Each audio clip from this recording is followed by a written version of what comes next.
in his eyes is so real. He suffered all his life to show us how to be free. He could always love his enemy.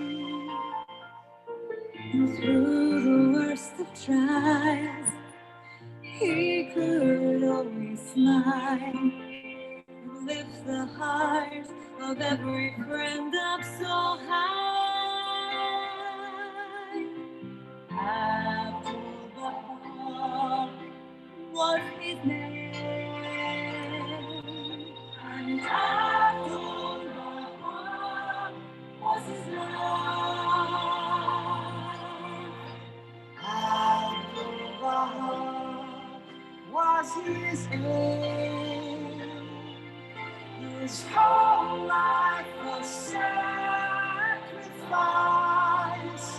Abdul-Bahar,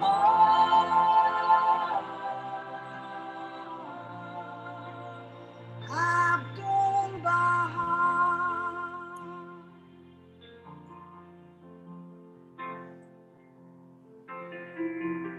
He could take the hand of a sad and lonely man and wash away his fear for a while. He could understand the secrets we defend And make you feel that living was worthwhile. Abdul-Bahar was his name, and Abdul-Bahar was his life.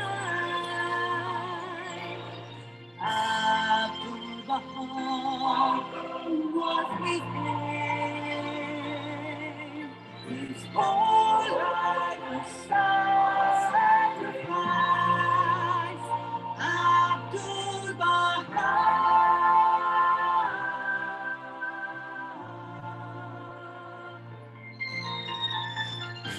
And anytime you feel bruised at heart, remember His glorious smile. Hold the sign, the promise He made.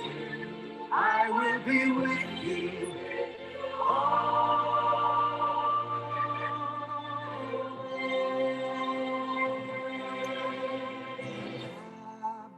Abdul-Bahar was his name, and Abdul-Bahar was his life. Abdul-Bahar was his name. His whole life was sacrifice.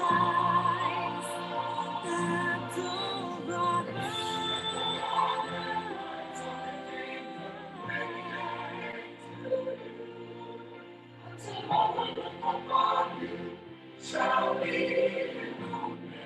Christ's reflection. He is lost, he is lost, he is lost. Brilliant, the song in the lofty, there's something like the beast and strong. His whole life was sacrifice. Abdul-Bahar,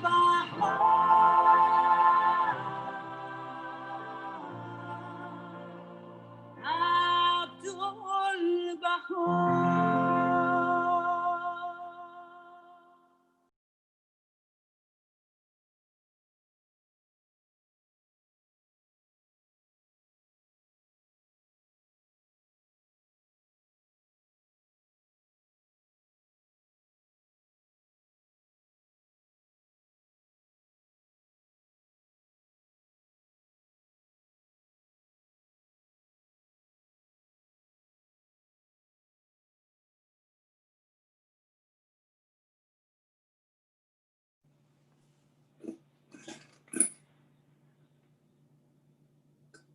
Aloha, dearest friends.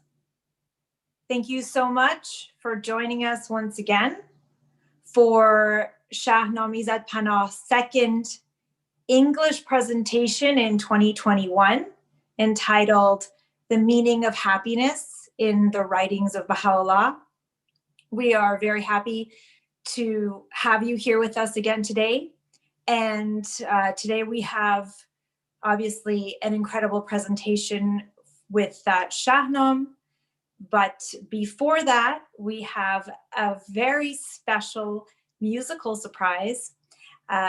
Once again, as a Canadian, I'm super proud to be able to present not only a fellow Canadian, but also a fellow community member, Mr. Brett Smith, whom I think many of you, or at least all of you, know as one half of the duo or the musical team of Smith and Dragoman. He has generously accepted to be here today, and he is going to perform several of his pieces this afternoon or evening, whatever it may be for you. Brett is once again the one half of the musical duo Smith and Dragoman, and he is at this time working on his fourth album. So they've already had 3 albums. This is their 4th album entitled Into the Fire. You can find Smith and Dragoman's music on Spotify, on iTunes, and also on smithanddragoman.com. Personally, I know Brett very well, and he is, once again, a member of my community. He is a very active member along with his family, his wife and 3 boys, in the institute process in our community. And he is a very beloved member of our community. And we're really, really happy to be able to have him here this evening, to perform for us. So without further ado, I introduce Brett Smith. Thank you, Brett, for agreeing to participate today.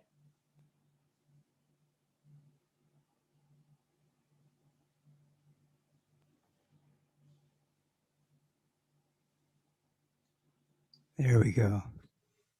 Hey, thank you so much, Mariam. It is an absolute honor to be here. I'll just throw up my video.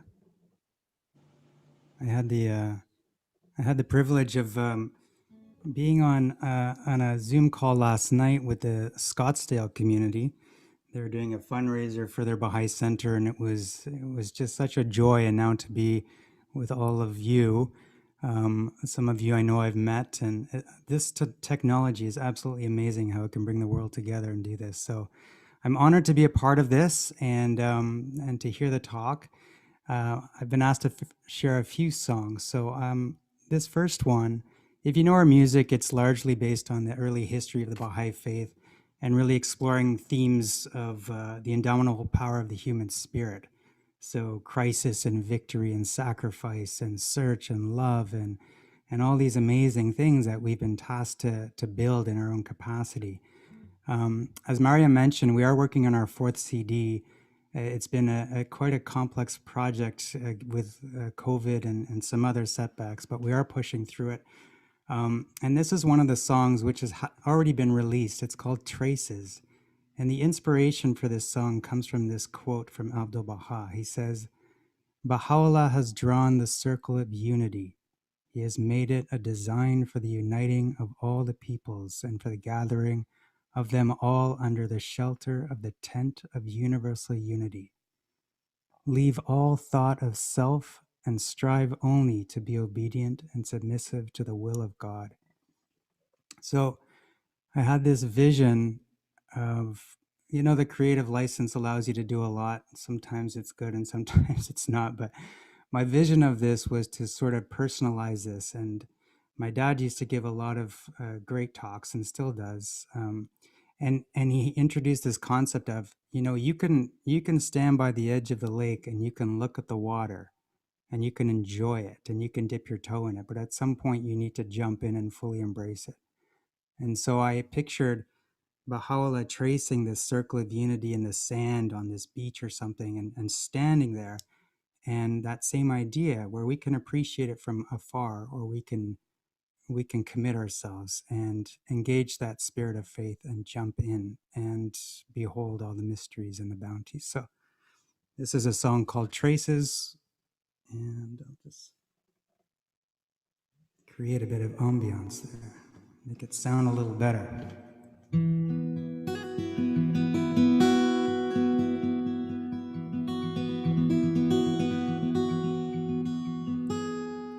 There are traces, a circle in the sand, heaven spoken through the wise one's hand on the shore of oneness. I leave myself behind and step inside.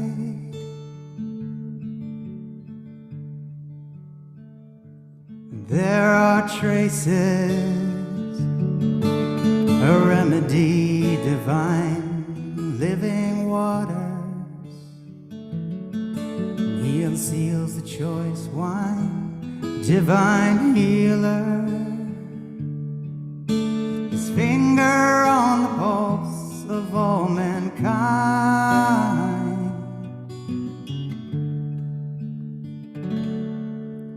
And if thou lovest me, turn away from thyself. And if thou seekest my pleasure, regard not thine own, that thou mayest die in me, and I may eternally live in thee.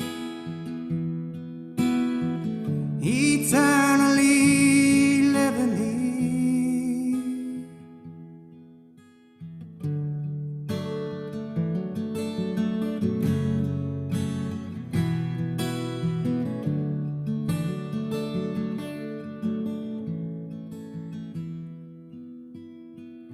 Unravel secrets of unity and peace under the branches of the divine oak tree, gentle breezes whispering celestial designs. And I approach the circle, its warm embrace on the shore of oneness, by the sea of grace, through rings of fire. I hold on to your hand and step inside.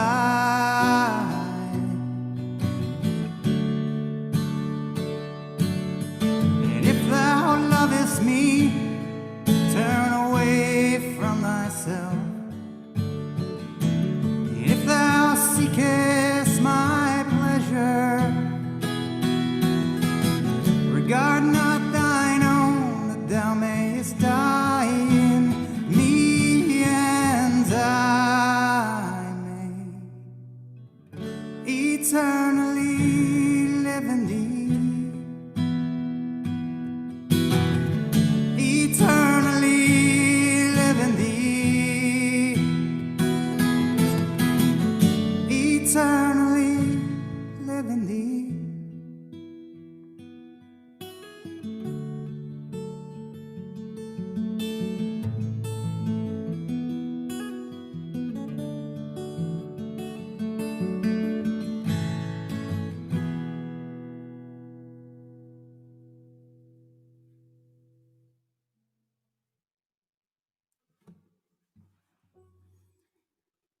Thank you. And I'm going to do one more. If you know our music, you probably know this song. And a lot of you probably have a much closer connection to this than I do. It's a song I wrote for Mona. And we all know the story. And when I was younger, I I really dug in a lot more to the history of the faith and was just so inspired by our brethren in the Holy Land and in the cradle of the faith. And this story obviously stuck out, and being close to Toronto and Jack Lens and Doug Cameron, was privy to the making of the first video about Mona with the children, but I was really inspired to write my own sort of tribute to her. So this is called Kiss the Rope.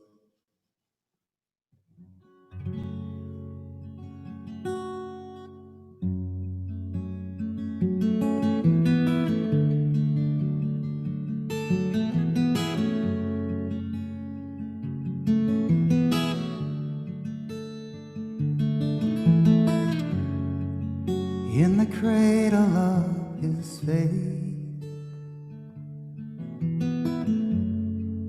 where the rivers turn to red, the sunlight softens the dark, and the shadows in their lives drift apart. She stands before her fate, and the heavens, they open the gates. From the darkness they are called, the 10 brave women to face the end. She smiles and prays for their faith, and she knows their inner souls are filled with grace. One final chance to deny. She lifts her eyes, and no is her reply. Mona, angel, resolute and strong, your smile drifts across the ages and whispers your song. Mona, the comfort they feel from your eyes, in the silence that echoes before Mona dies, in the silence that echoes before Mona dies.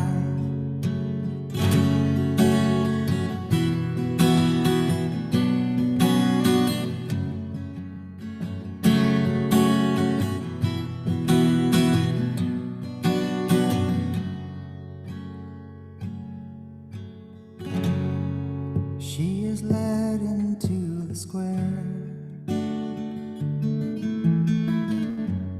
and all the angels have gathered there.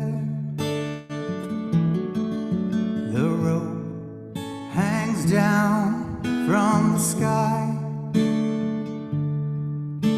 her soul quickening prepares to fly. Her heart eternally wed, a kiss for the rope that leaves her for dead. Mona, angel, resolute and strong, your smile drifts across the ages and whispers your song. Mona, the comfort they feel from your eyes, in the silence that echoes before Mona dies, in the silence that echoes before Mona dies.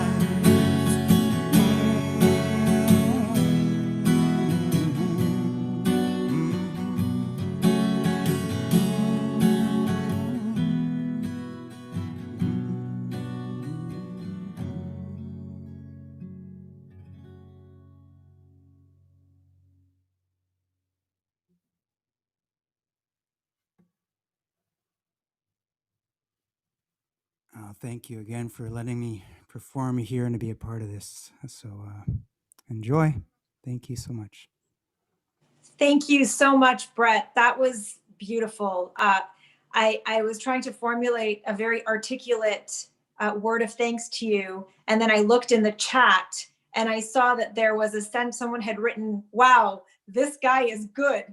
So I thought that just, I could formulate very articulate thanks to you, but I think that says it all.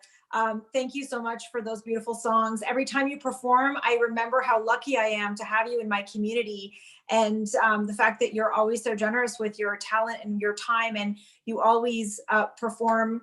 You've always performed in the past at all of our Baha'i events, despite the fact that you have an international stature, and the fact that you were kind enough to come and perform here today. And yes, you are very good. Thank you very much. So I wanted to now move on to introducing our speaker, Shahnam ENGLISH. For those of you who have heard him in the past, he needs no introduction. But for those of you who are here for the first time, I wanted to be able to introduce him in such a way as to do him justice. And I really don't think that I can, but I will try. And the way that I think about his talks and his presentations personally is that I see Shahnam as a painter, and his presentations are how a painter would paint on a canvas, but with words and ideas. And the way Shahnam presents his thoughts and his ideas and his understanding of the faith, I see it as a three-layered painting, where he begins with the backdrop of the grandeur of this faith, and he conveys to you the understanding of the grandeur of the faith that we belong to, and this day, the grandeur of this day. And then the second layer of this painting is the layer in which he conveys to us his understanding of this faith against the backdrop of the grandeur of this faith. And that's quite revolutionary when we are able to make that connection and go from the understanding of the grandeur of the faith, and then the understanding of the writings of the faith, the way that he conveys it to us. And thirdly, he assigns to us through this understanding our role in this dispensation. So our mission as individuals, what is it in this dispensation? And I think that whenever I listen to him, I in my mind's eye, I see him painting this canvas of glory for us.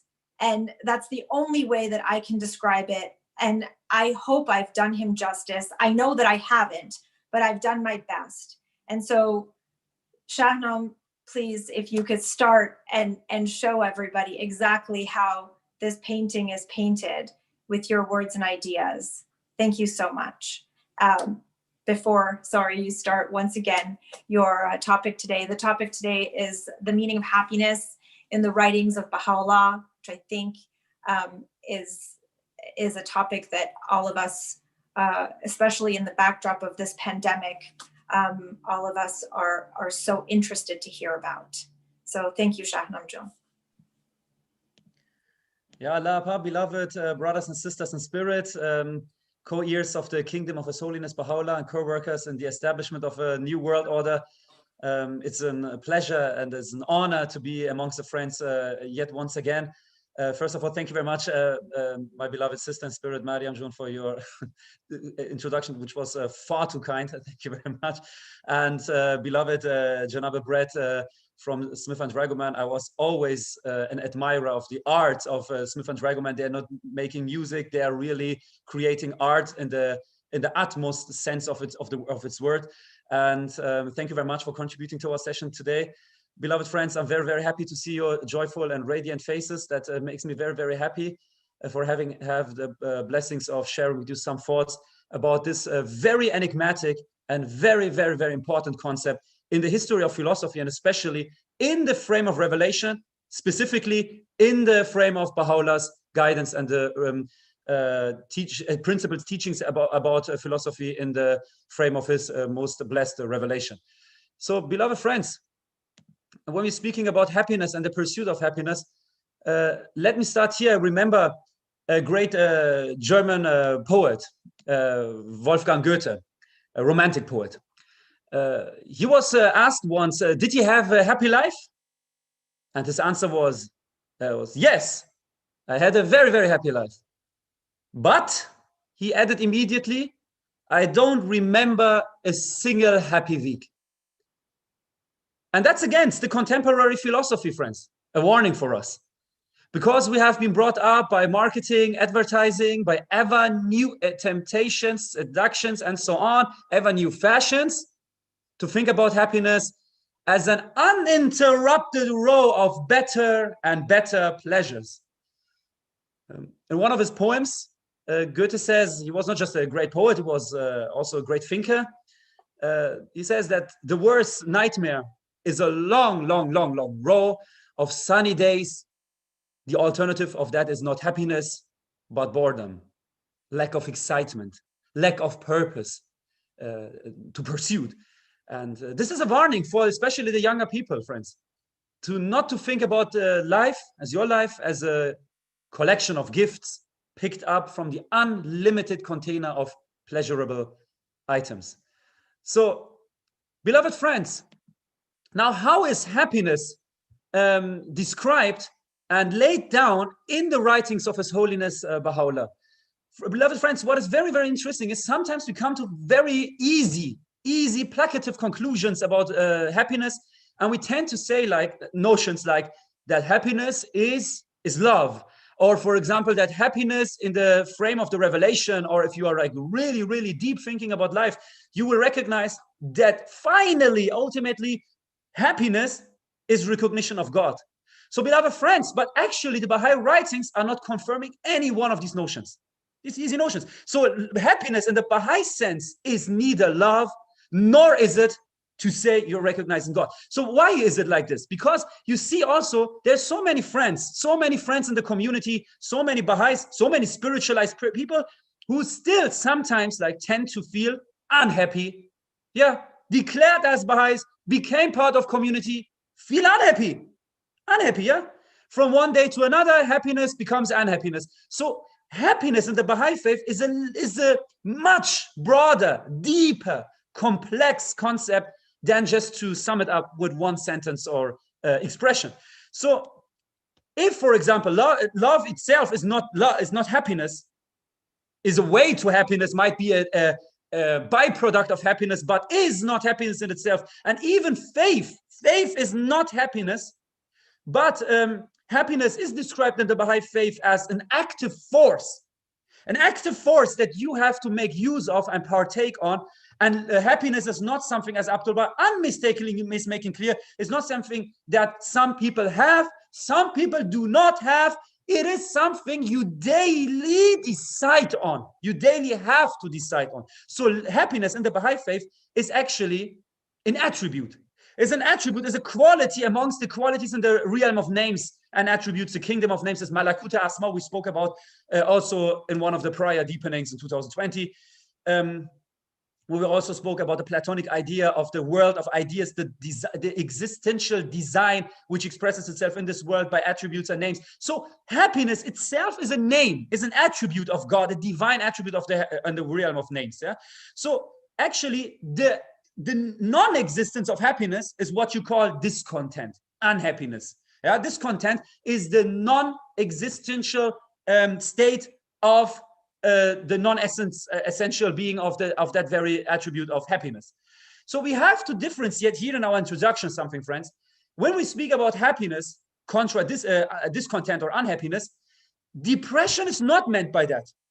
Friends, I really, really, really strongly want to emphasize that we are not speaking tonight about, we did that before because one of the friends in one session asked about that. We spoke about it, I think like it was about the last session we had in 2020, was about challenges mental struggles. When we spoke about it was the lower tip, the tablet to the physician, where we spoke about depression. But this is serious ailment. It's not something that you say, yeah, someone who's depressed is just not happy, and if he does this and that, then he will be automatically happy. So the answer to depression is, friends, not to be naive in the community and really interact with realness with each other. It's not to say with one prayer depression will be gone. Don't take that too serious. One prayer, everything is fine. So it's not this, and it's not even just saying to someone who's depressed, take part in 1 or 2 community meetings and then everything will be fine. This is a serious ailment for which Baha'u'llah and Abdul Baha also clarified specifically as a separate topic, guidance in the writings. I strongly recommend the friends who have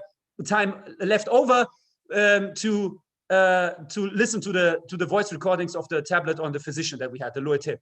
We spoke about that, where Baha'u'llah speaks about mental, intellectual, like mental, empirical, physical, and spiritual challenges, which we ultimately call ailments. Yeah.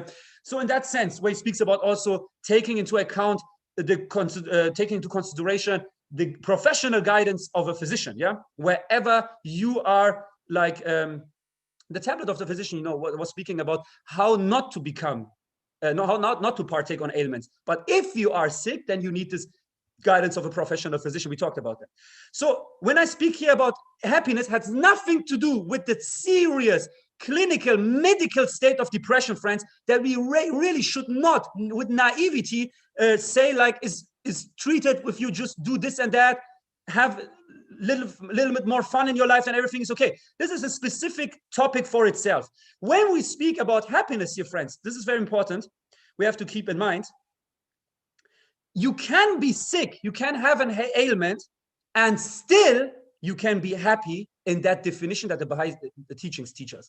So depression has nothing to do with the topic of happiness, friends. We have to separate these two, and we don't want to go into this mythical thing of happiness and depression, which we covered already in the tablet to the physician. You can be, in the Baha'i sense, if you understand, like if in a second go into the main point what happiness is, you can be sick, you can have an ailment, and still partake on happiness, on this true happiness. So depression and happiness are not contradictory topics, that you say depression is the contrafactory aspect of happiness. No, it's not the counterpart. It is a state of ailment, which and is this illness and a sickness which needs professional treatment and care. So we could keep that in mind. So, but being depressed or having cancer or any other physical or mental ailment does not mean you automatically also are bereft of happiness. And in order to understand this connection, we have to redefine happiness, as Abdul Baha and Baha'u'llah are teaching us in their writings. So the question comes up now, what is happiness? If I say you can be ill, you can have a sickness, and you still can be happy and partake on happiness as an inner condition, as a spiritual state, what is happiness? Happiness, of course, that's what very clear for the friends, is not a short time pretending to be hyped or artificially turned up. Of course not. Happiness has very much to do with realness to himself, to someone, to his own true self, and in the interaction to others. This is very, very important, a precondition for understanding happiness. But what is very important here to mention is happiness, if we said already in the Baha'i writings, is not just love. It's not just having people around you who love you or people who accept you how you are. These are placative answers we hear sometimes in postmodern era. It sounds nice, but it's not really covering the depth of happiness. This is something else. Yeah. What is it then? Happiness ultimately is related to our concept of the view on human beings, the so-called, Heidegger calls it, the Menschenbild, that like the view on the human reality. So, and the purpose in life. So without purpose in life, the question of purpose in life, and clarifying for ourselves what the station of man is in the ontological order of creation, it's impossible to really deepen ourselves into this concept of happiness and really understand the depth of that very topic. So it's ultimately linked to the question of purpose in life and the station of man. So Abdul Baha is explaining to us very, very interestingly about the purpose in life. I mentioned that 37 times in our deepenings already. Well, once again, you see, it's so important, this concept, that somehow we can make use of it in every context. Yeah.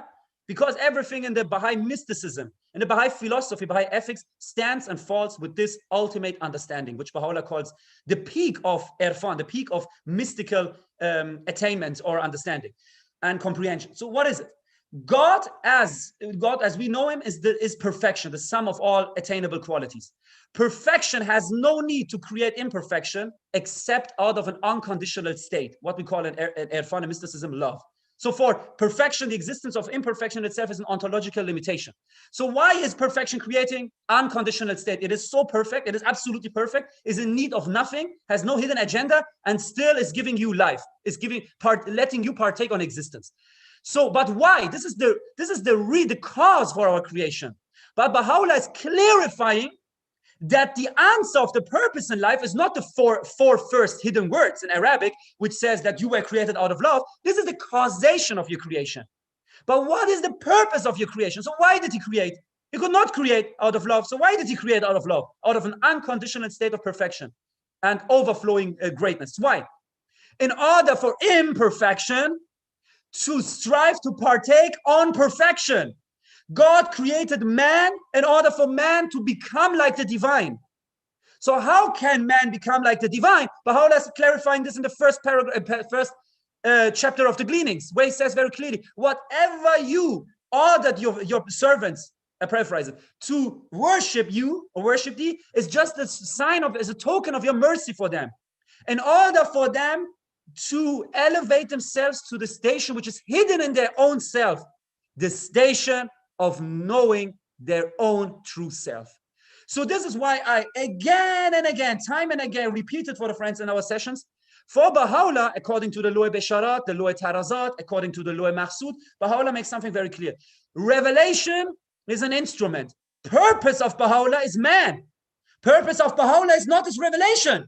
Baha'u'llah's purpose is man. Human being is the goal of Baha'u'llah's ethics. Religion is an instrument, is a vehicle. Institute process today is an instrument.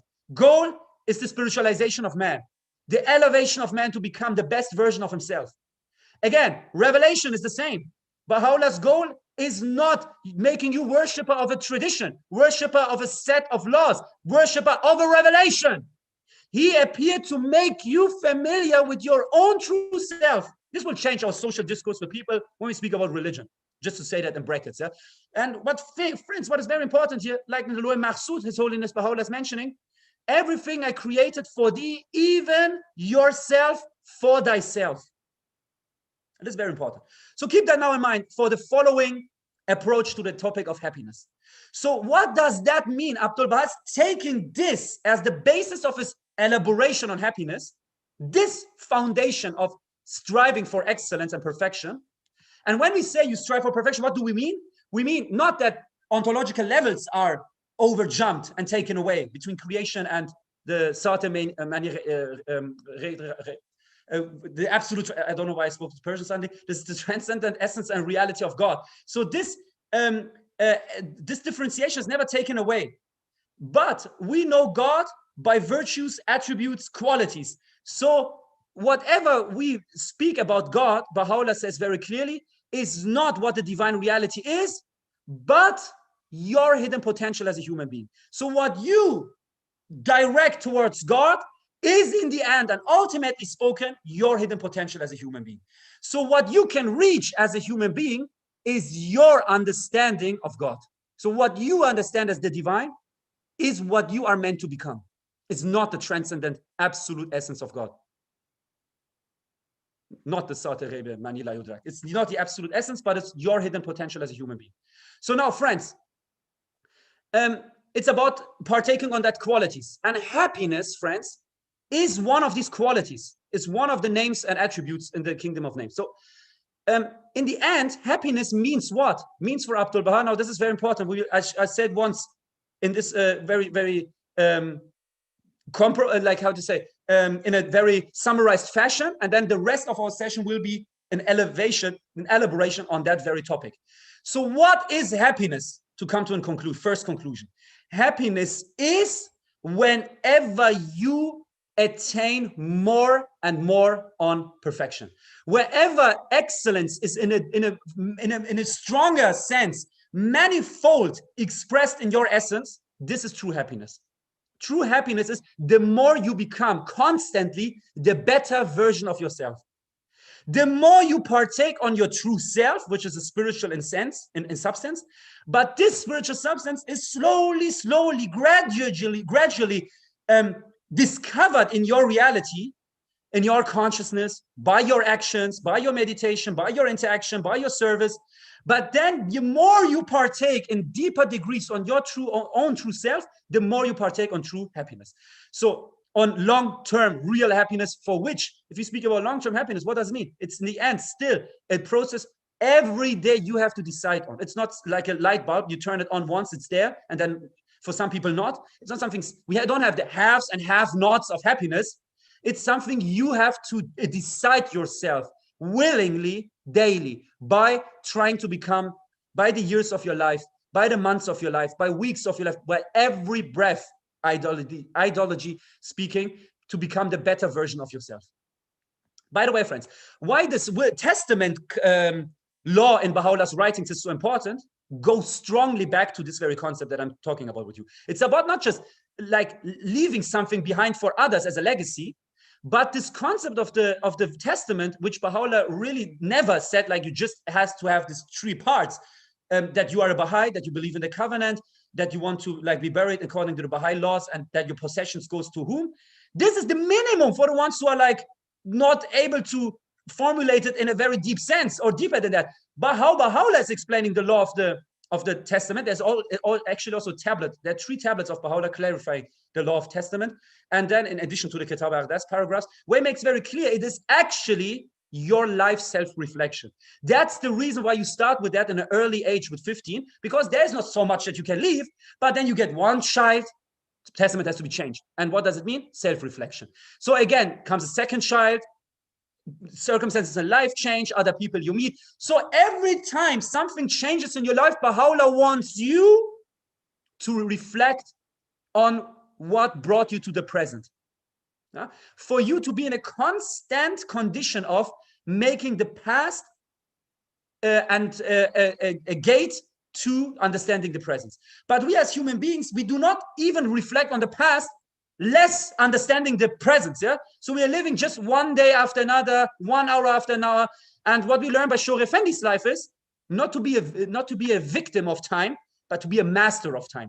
The most intriguing attribute of Shor Effendi was, it's very important for the topic of happiness, is how to conquer time, how to master time. It is so unnecessary to say, young people especially, we don't have time, we don't come to the meeting, we don't have time. We all have the same measure of time. We all have the same amount of time. Even manifestation of God was bound to the same time and space realm as every other creature.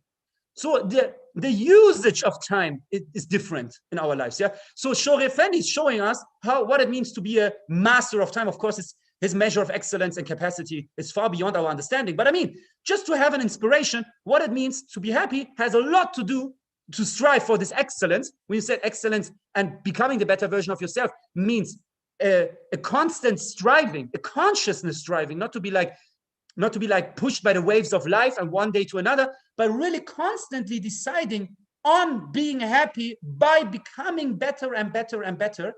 So this needs a systematic approach to life. And if you read the writings and the ethics of His Holiness Baha'u'llah, every part and dot of his law has something to do ultimately with knowing yourself, getting to know yourself, self-reflection, taking time for yourself, and being joyful with yourself. We spoke about this, being joyful with yourself, and then to marry as a condition for marriage and family. We spoke about that 2 weeks ago. We spoke about marriage, you remember, maybe, friends. So now it is this, friends. Now what is very tricky in our topic is this, friends. It's getting a little bit more tricky now. So what is very important is to keep that in mind. So first of all, sentences like this, stay who you are, according to the Baha'i ethics, of course, they're meant in a positive way. Stay who you are, you're wonderful. But in a deeper philosophical sense, we don't want to be like just hang ourselves on the letters and words. But actually, the expression in the Baha'i ethics is not correct. It's incorrect. It's an incorrect notion. You should not stay who you are. You should constantly strive to become the better version of yourself. The true reality of yours, which is hidden in your as a potential in your reality, in your human reality. So Abdul Baha says this. Now it's getting a little bit tricky, friends. So if this is, it's constant striving for happiness and becoming better is in itself happiness, so why are so many people then lost with time? In the past, there was something, sociologically, you can like observe that people in surveys said like when they're reaching 40s, 50s, yeah?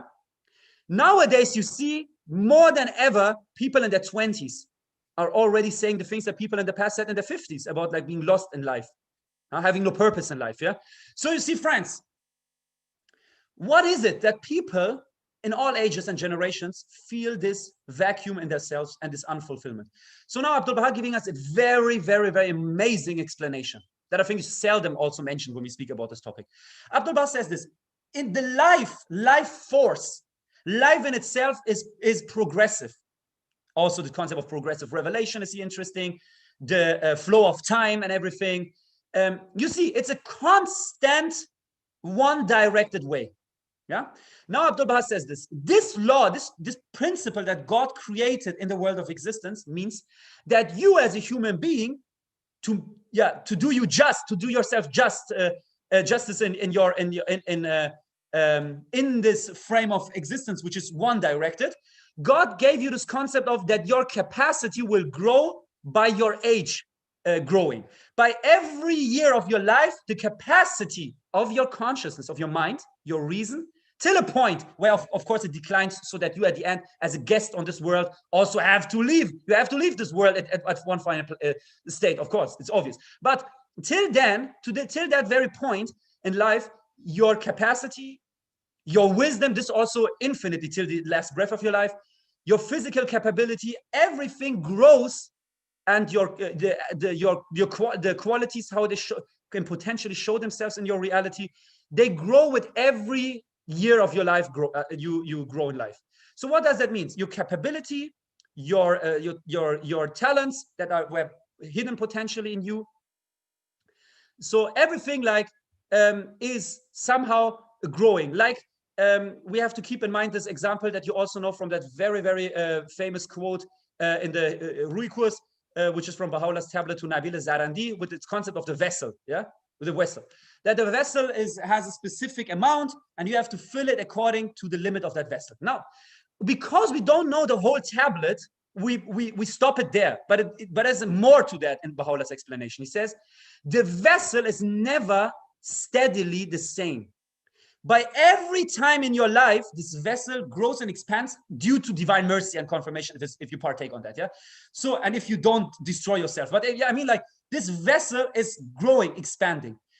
And now the vessel that you have as a 30-year-old is obviously not the same that you had as a 70-year-old young Baha'i in the community and very fresh and with a revolutionary spirit.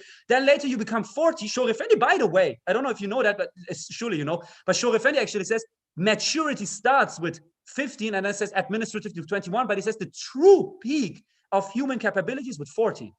I don't know if ever the friends heard about that. It's 40. He says now, with every year in your life, this vessel expands. So now the volume, potential volume on that becomes greater. Now Abdul Baha takes that concept of Baha'u'llah and explains, but if you are not filling it according to how it was filled, if you let it be filled according to how it was filled when you were 20, and you are content with what you were when you were 20, or when you are 40, you are content with what you have been when you were 29, 30. With time, there is a brick, the volume, potential, and how it is filled, and the extension of that vessel. So what is left there to be filled is the inner unfulfillment, an inner emotional vacuum.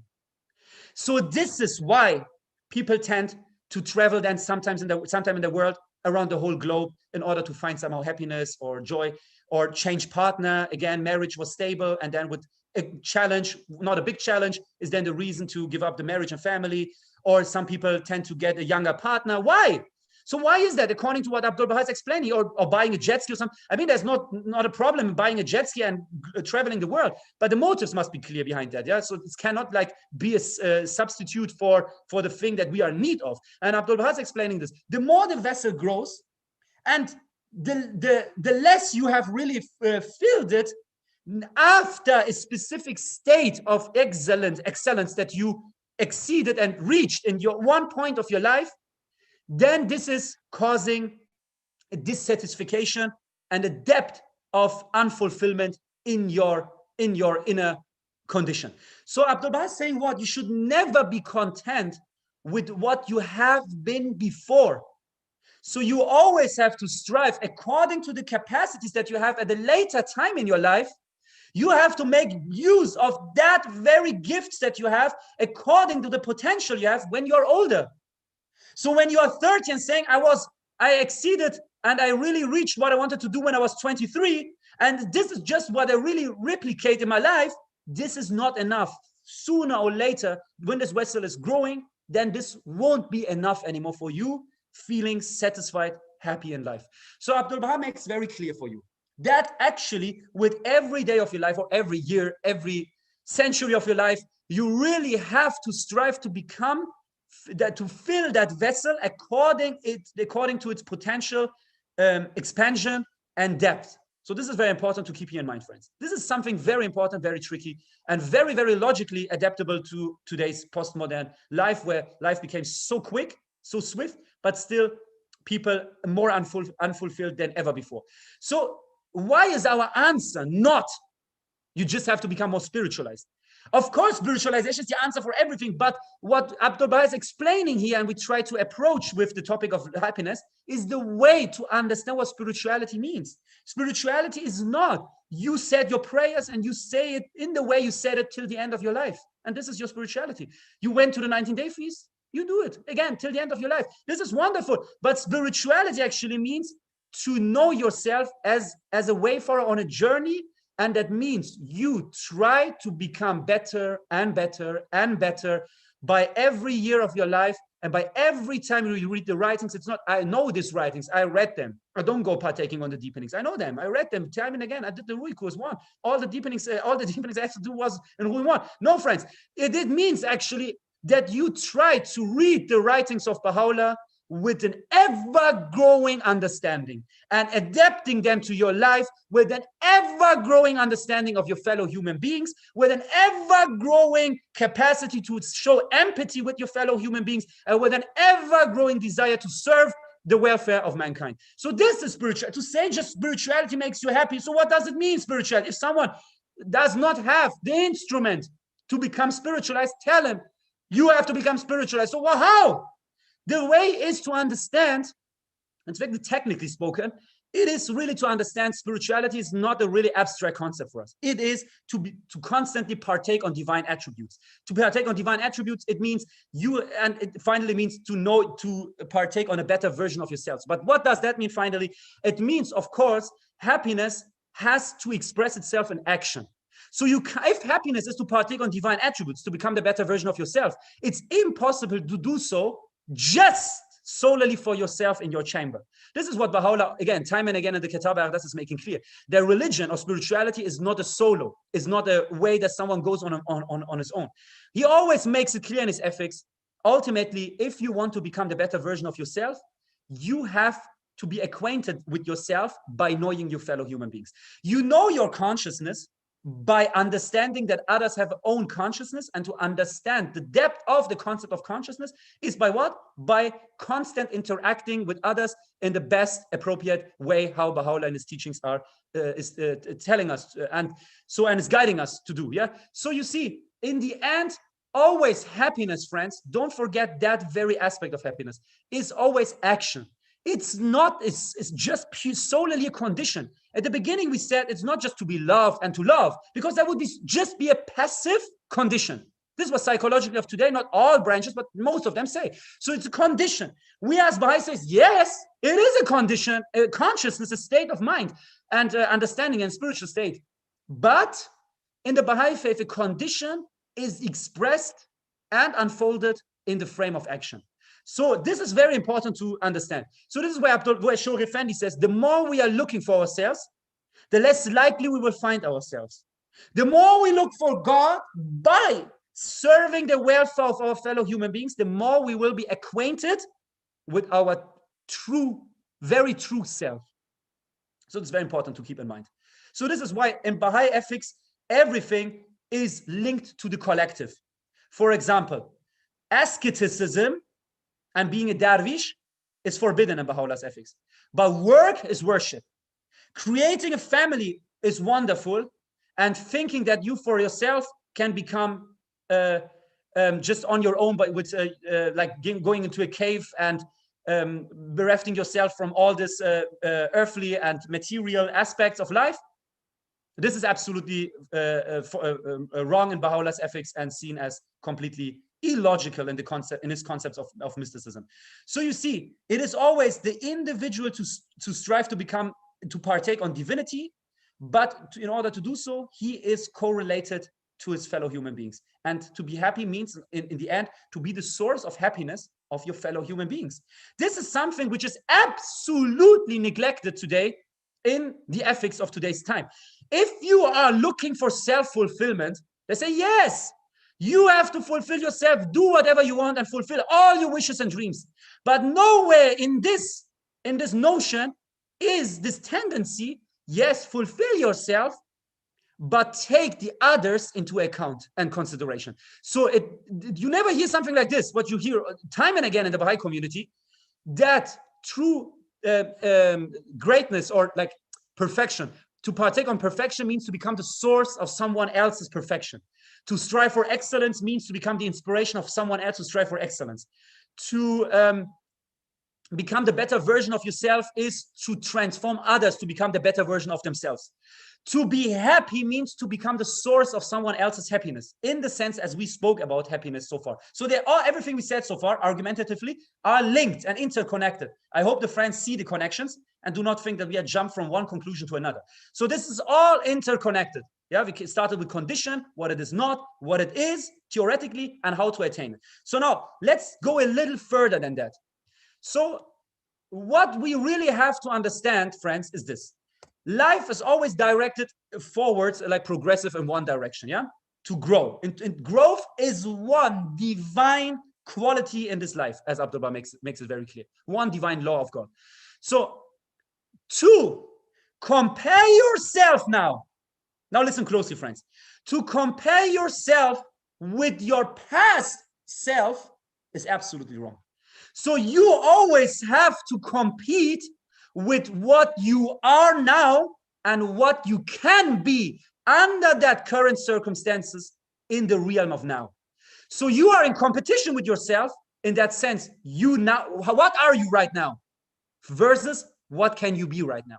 So, but to compare yourself to the past is always, this retrospective perspective is absolutely wrong in the Baha'i ethics. Shahr Effendi says this. He says very clearly, he says, also a wrong past, or a past in which we did mistakes, can ultimately, he spoke to someone, a young person who had bad consciousness, yeah? They had bad habits that we also find among young people in these days and so on, without going into the detail. And then it's writing Shahr Effendi and says he's feeling very, very, very, very, very bad, and he did bad things, and yeah, how should he handle that? And Shahr Effendi says very clearly, he says, it's a very short statement. He says, also a bad past, wrongs in the past, can ultimately be a way for communion with God if you are making one thing for yourself clear. What I have been in the past, I don't want to become in the present. So if you have at least he says, this understanding at least is in itself a stepping stone towards progress. And now there's Abdul Baha's interpretation of this very abstract story in the Bible, the story of Lot and his wife, where they say that Sodom and Gomorrah were destroyed. There's a perspective of Abraham, and then there's a perspective of Lot in the Bible, in the story. So Lot was commanded from God to go with his family to this narrow way and into the hill, and not looking back into the city anymore, because he will destroy the cities, these two cities. They are doomed, the people there. He should not look back, otherwise they will be turned into stone, into a pillar of salt, as it says, stone. So now, very interesting, what is Abdul Baha concluding from this story? he says very interestingly, he says, the story is like this. Lot is going, marching forwards with his family. And he says, don't turn back. But his wife is looking back, and suddenly she became stone. And then, they have to leave her back and behind and everything. So what is this interpretation of Abdul Baha of this? Abdul Baha is making something very clear. These two cities are your past condition of being, of the state of mind you had in the past, the habits that you have, the condition of your living.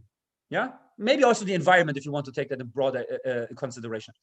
The narrow way up is with Lord as the representative of God, is the new way that you found or potentially found. Yeah, means like, for example, that Lord as the representative of God, you find the new truth, the manifestation of God for that age, and you have to follow now his path in towards perfection. You in the end recognize the manifestation. For what reason? Because through the manifestation you will find a link to your own true self. You understand perfection in this world of plurality. In this world of relativism, you see the absolute radiance of perfection. So you need that link between the infinite and the finite, which is the manifestation of God, in order to become what you have to be. So also precondition of happiness, in brackets, is of course knowing the will of the manifestation for that age. Yeah. So, and you are all blessed with that. But it does not end with that. Does not end with the declaration card. So you see, the wife of Lot is turning back. What does that mean? She's on the way to the new transformation, becoming the new version of herself, but she's still looking back. Means what? She's somehow still in that condition of craving for the past, is somehow yearning for something which was back then. The time when she was, I don't know, when one of us was younger, when he was 18, when he was 20, when he was 30 maybe. This looking back in itself and looking for your truth, for your old self, and comparing yourself with your old self, is the means of stopping your spiritual progression and development. Spiritual progression is always directed towards the future and the progress of that you have still to attain. So in that sense, Lord and his wife are somehow the counterparts of one condition in ourselves. One, that we are directed towards progressing further and becoming constantly the better version of ourselves. And the other identical traces in us, that we are looking back what we have been, or sometimes we also say, oh, it's very good to have now the spiritual identity, but back then, we had very fun days. Maybe once again, we should somehow recreate the state that we were in the past. So you see, these are all very dangerous notions that can come to mind. So if we are following Baha'u'llah, there is no looking back anymore, friends. It's just looking into the future. And future of what? What does it mean? It ultimately is a link to the concept of hope. So what is hope in the Baha'i writing? So if you speak about happiness, ultimately speaking, we always have to consider the concept of hope. What is hope? There's so many random definitions of what hope is. So what is hope really according to Abdul Baha? He says, it's very interesting, a spiritual person, a happy person, a spiritual person has always hope. What is hope in Abdul Baha's explanation? This is very, very interesting. Abdul Baha says, hope is, a spiritual oriented person is always hopeful. And you see also the junior youth material, glimmerings of hope. Why is that so important? Also this concept of confirmation. We spoke about that with the Persian friends yesterday, confirmation. Now here, that part, hope. Why is that so emphasized by the universal laws of justice in the material for the junior youth? These are very, very important, essential concepts that really have to be understood. And what is now hope in that sense? Abdul Baha says, hope is when you are aware of your true destiny as a human being. Hopeful is the one who's aware of the true purpose, destiny, decree of mankind. So collectively speaking, a Baha'i is not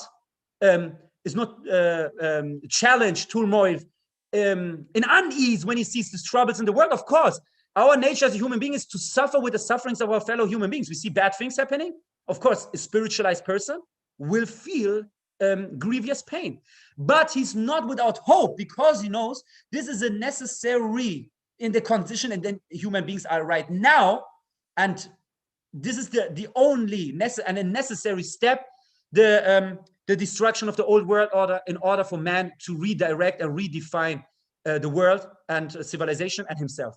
So you see, hope is what in that sense? Hope is that you are aware of the true potential of humanity, aware of the true destiny of mankind. So what does it mean for your life individually, microcosmos now, not the world and the state of the world, but for yourself, day in, day out?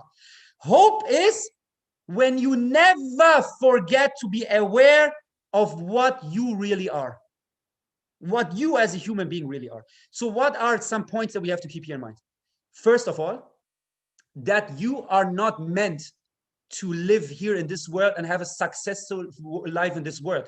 If you can do that, have a successful life, and as a means to a higher purpose, so others can partake on your wealth, on your job and your opportunities, wonderful. But if you don't have that, like the Baha'is in Iran, like the earlier martyrs, it does not mean your life was not successful. Yeah. So maybe the way you die, because people are these days speaking about injustice, friends, maybe the way you die was senseless, made no sense at all. I tell you honestly, if people die because of this pandemic and other things, because of other people doing harm to others, your death had no meaning. But this does not mean that your life had no meaning. So friends, this is very important. The death of someone in this world of injustice can be meaningless, but that does not mean that the life of an individual was meaningless. And this is something that we really have to shift our view on. It means what? It means to begin with, you were not meant to live in this world and to be successful in this material realm of life. If you can do so, wonderful. If not, like the Baha'is in Iran, they cannot. Doesn't mean their life had no meaning. So of course, the true meaning is in the way of you living, not in the way of you dying. So in that sense, you were a priori not meant to live here. You're a guest. You're a traveler, a wayfarer. Huh? All of us on the way, some are leaving the train earlier, others later. But this is what we have to keep in mind. This is something which is linked to be aware of your true self and of your destiny, which we defined as hope. So this is one point of hope. Second thing, you are created noble. What does that mean, you are created noble? It means that whatever you do, you can't really lose your soul and the divine in you, in yourself. You never can lose that. You never can lose that, as the sun can never lose its light without being the sun anymore.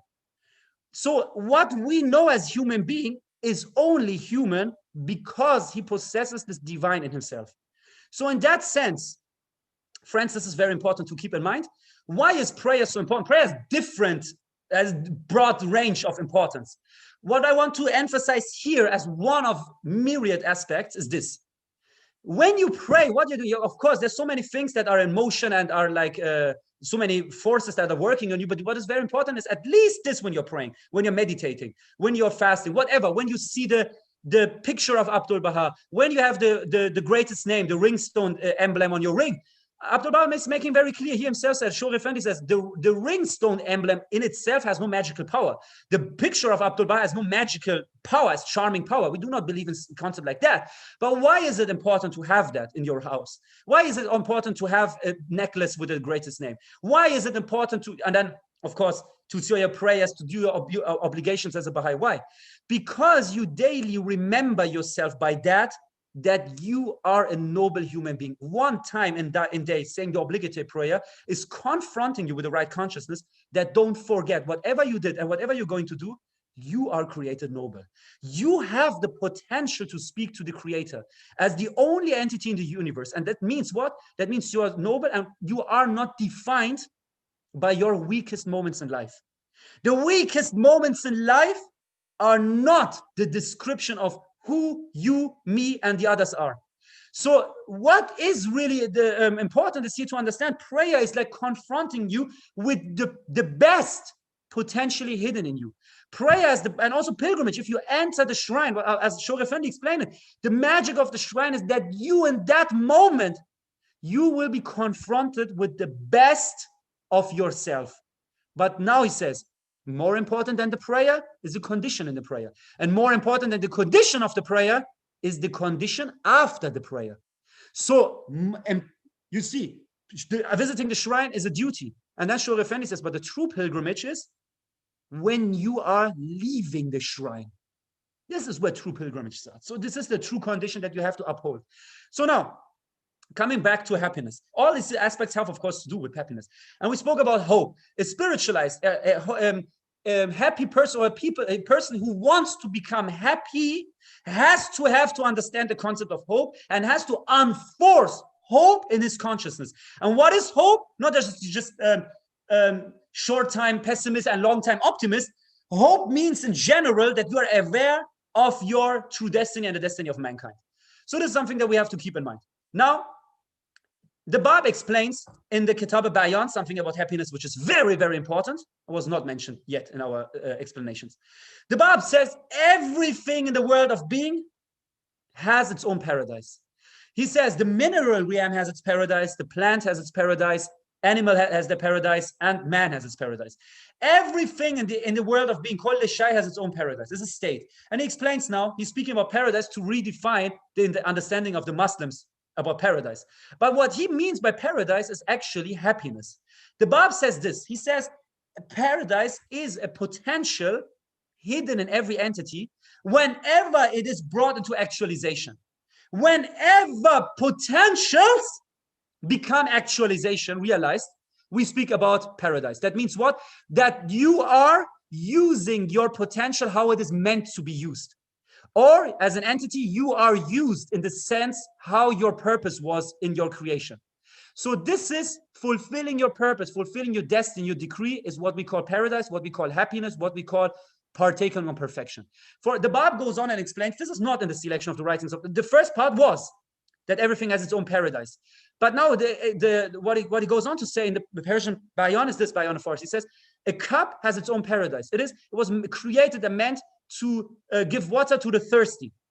He says, for example, a mirror has its own paradise, was meant to reflect, give light, reflect light. Wherever a mirror is bereft of that, it's bereft of its existential purpose, it's bereft of its paradise, bereft of happiness.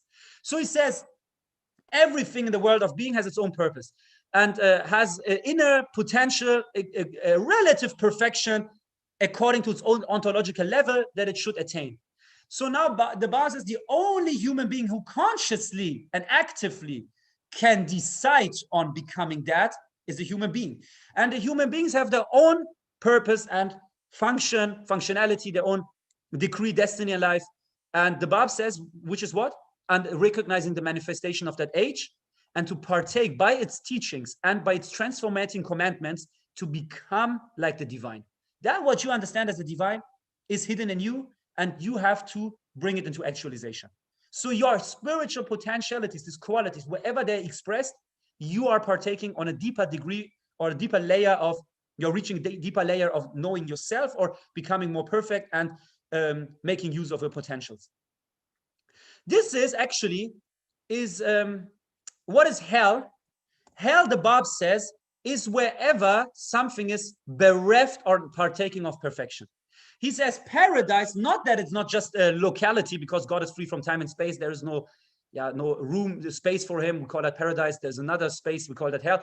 Of course, it's conditioned. And then we Baha'is sometimes say, it's this condition, being closer to God or further away from God. But friends, this is also not the true meaning of paradise, because if there's no time and space, you can't say someone is 500 miles closer to God, someone is 10 miles further away than to God. I can't say Maryam is 30 miles closer to God and Shahnam is 50 miles away from God, because there's no time and space. So you see in that end, this is also as Baha'is just a symbol.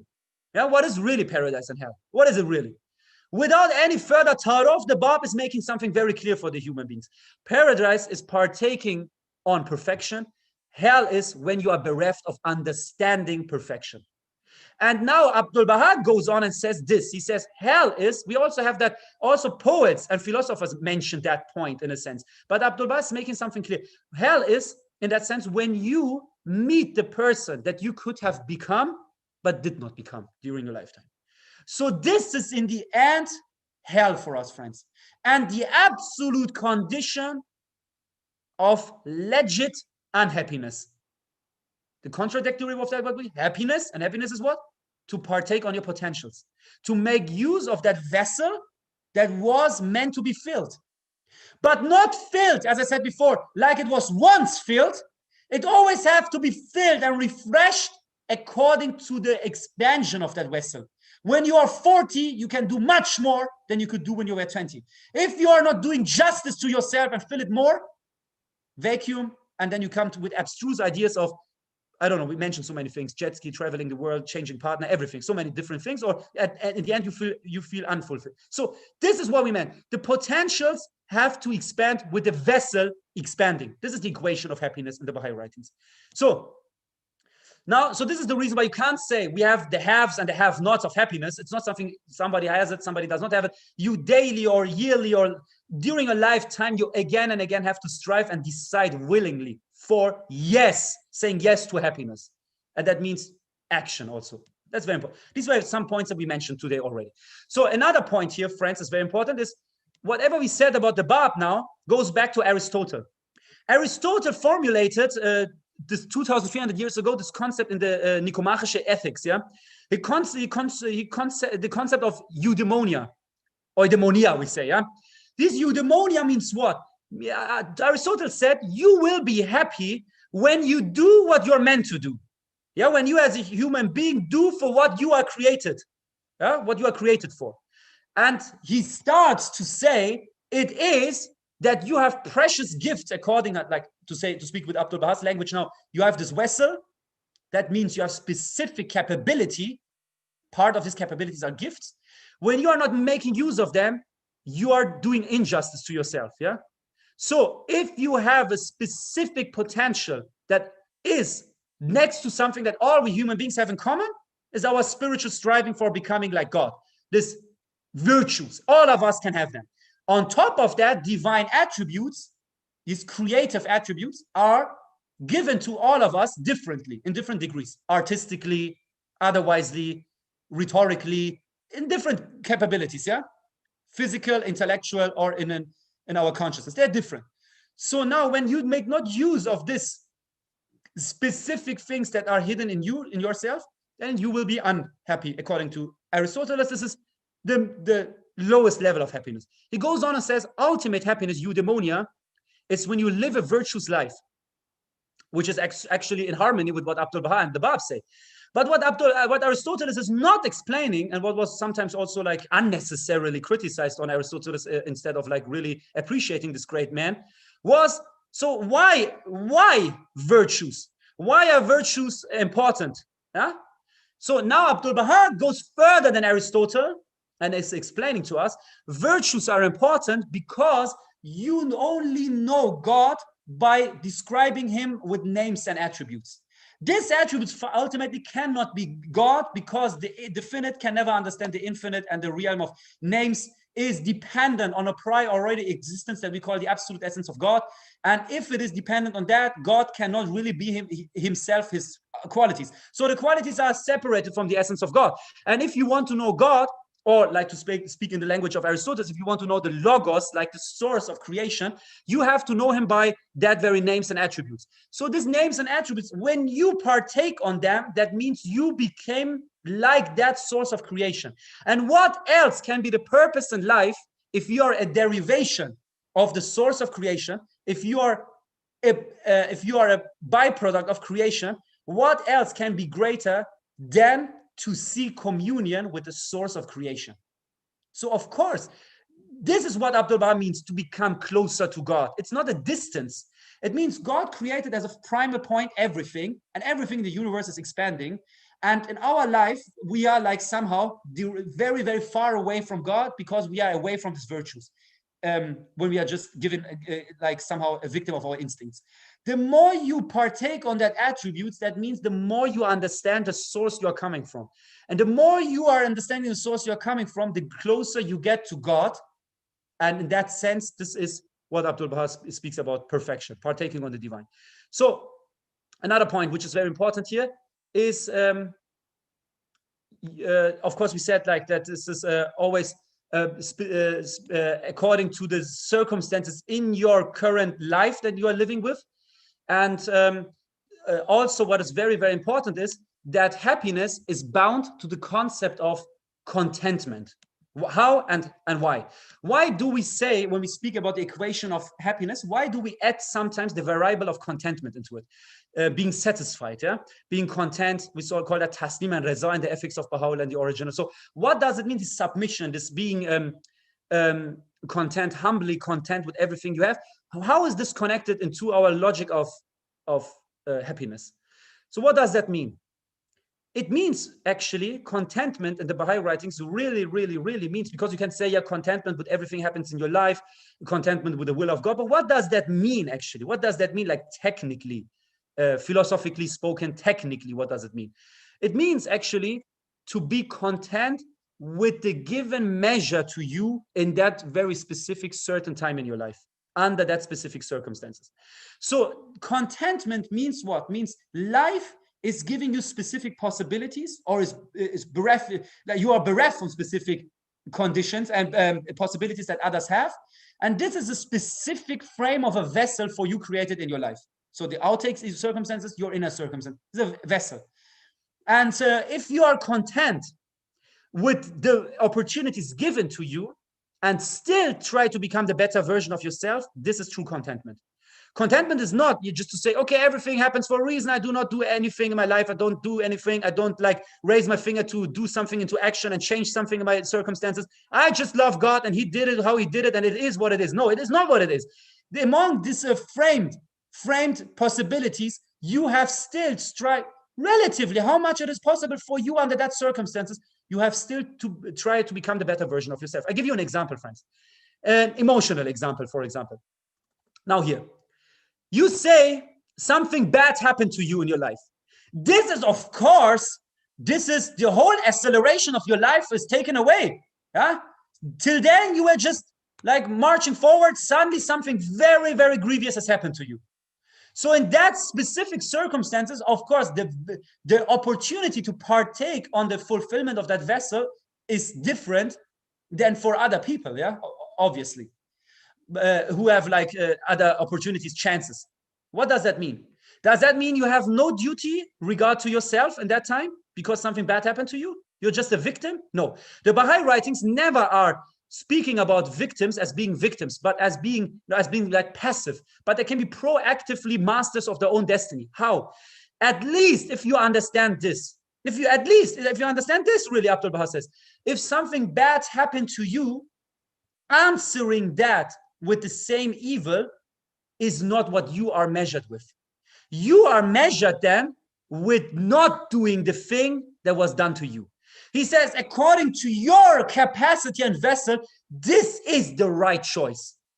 And by making the right choices, bound to the frame of possibilities that we have and circumstances that we are living under and suffering under, this means filling your vessel.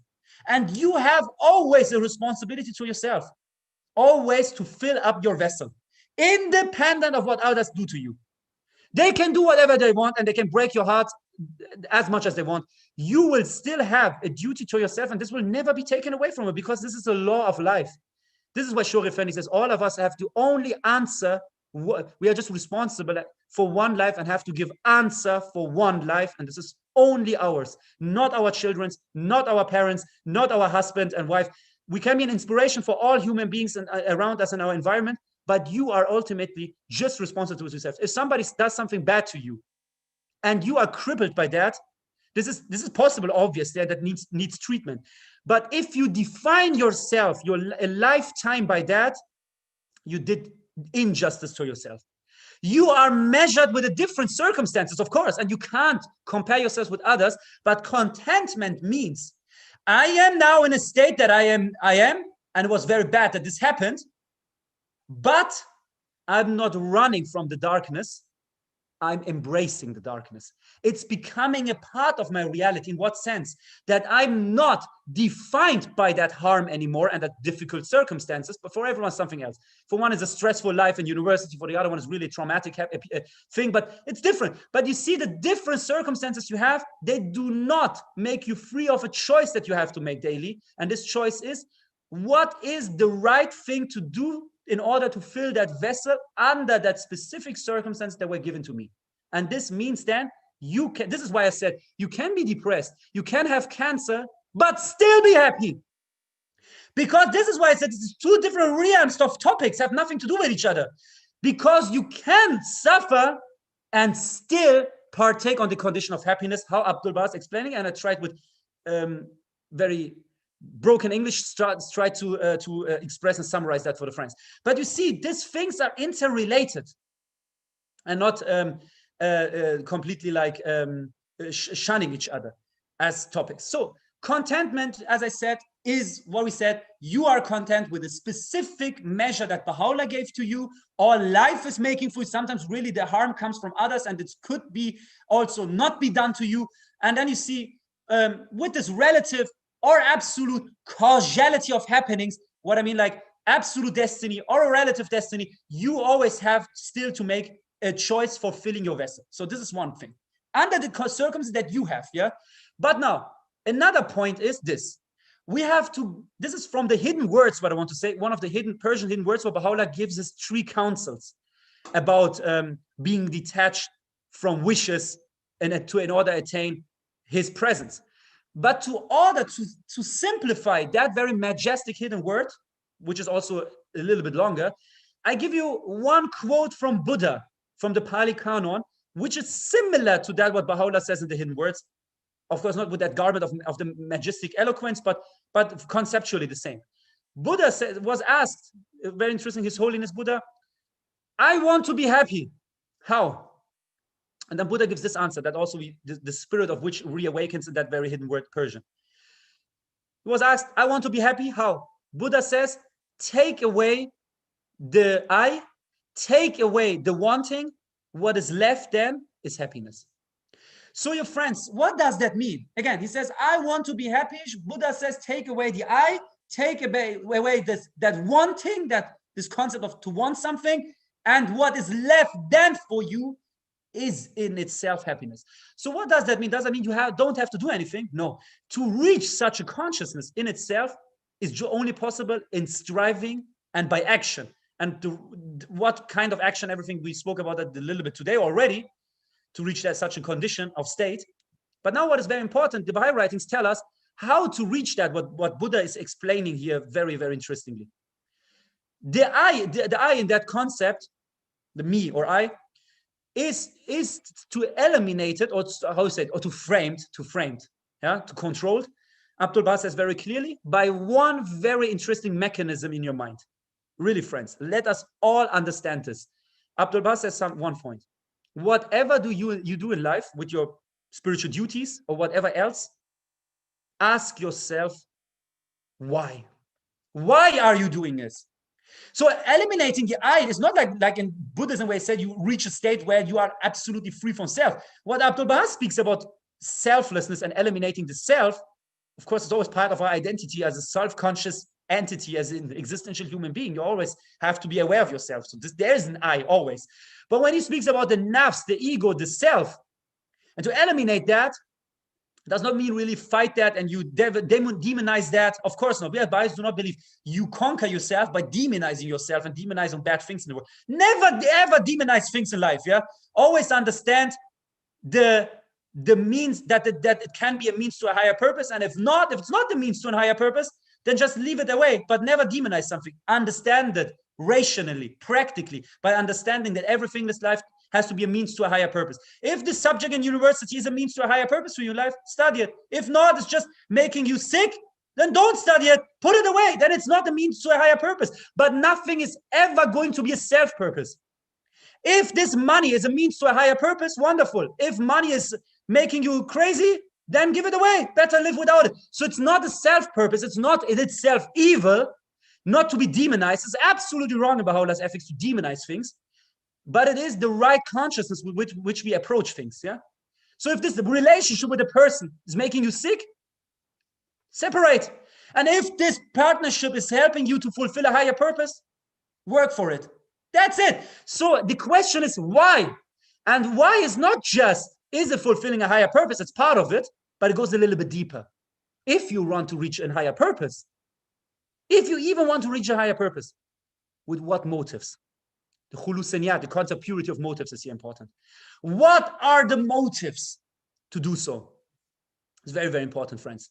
So this is, friends, where we have to understand one thing that I on purpose did not say so far, but I say it now.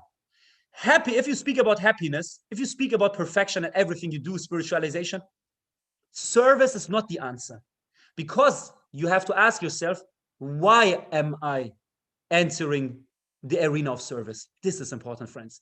So this is something, the motives in doing service to the community and the cause of God, this is important, friends. And if you want, of course, to partake on divine qualities, if you want to become the better version of yourself, we already said it is always framed in the interaction with others. We already said service is important, but it is not the only and the last answer, because very important here is really this.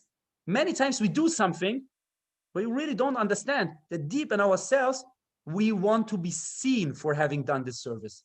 So this is not leading you to true happiness. This is not. Why not?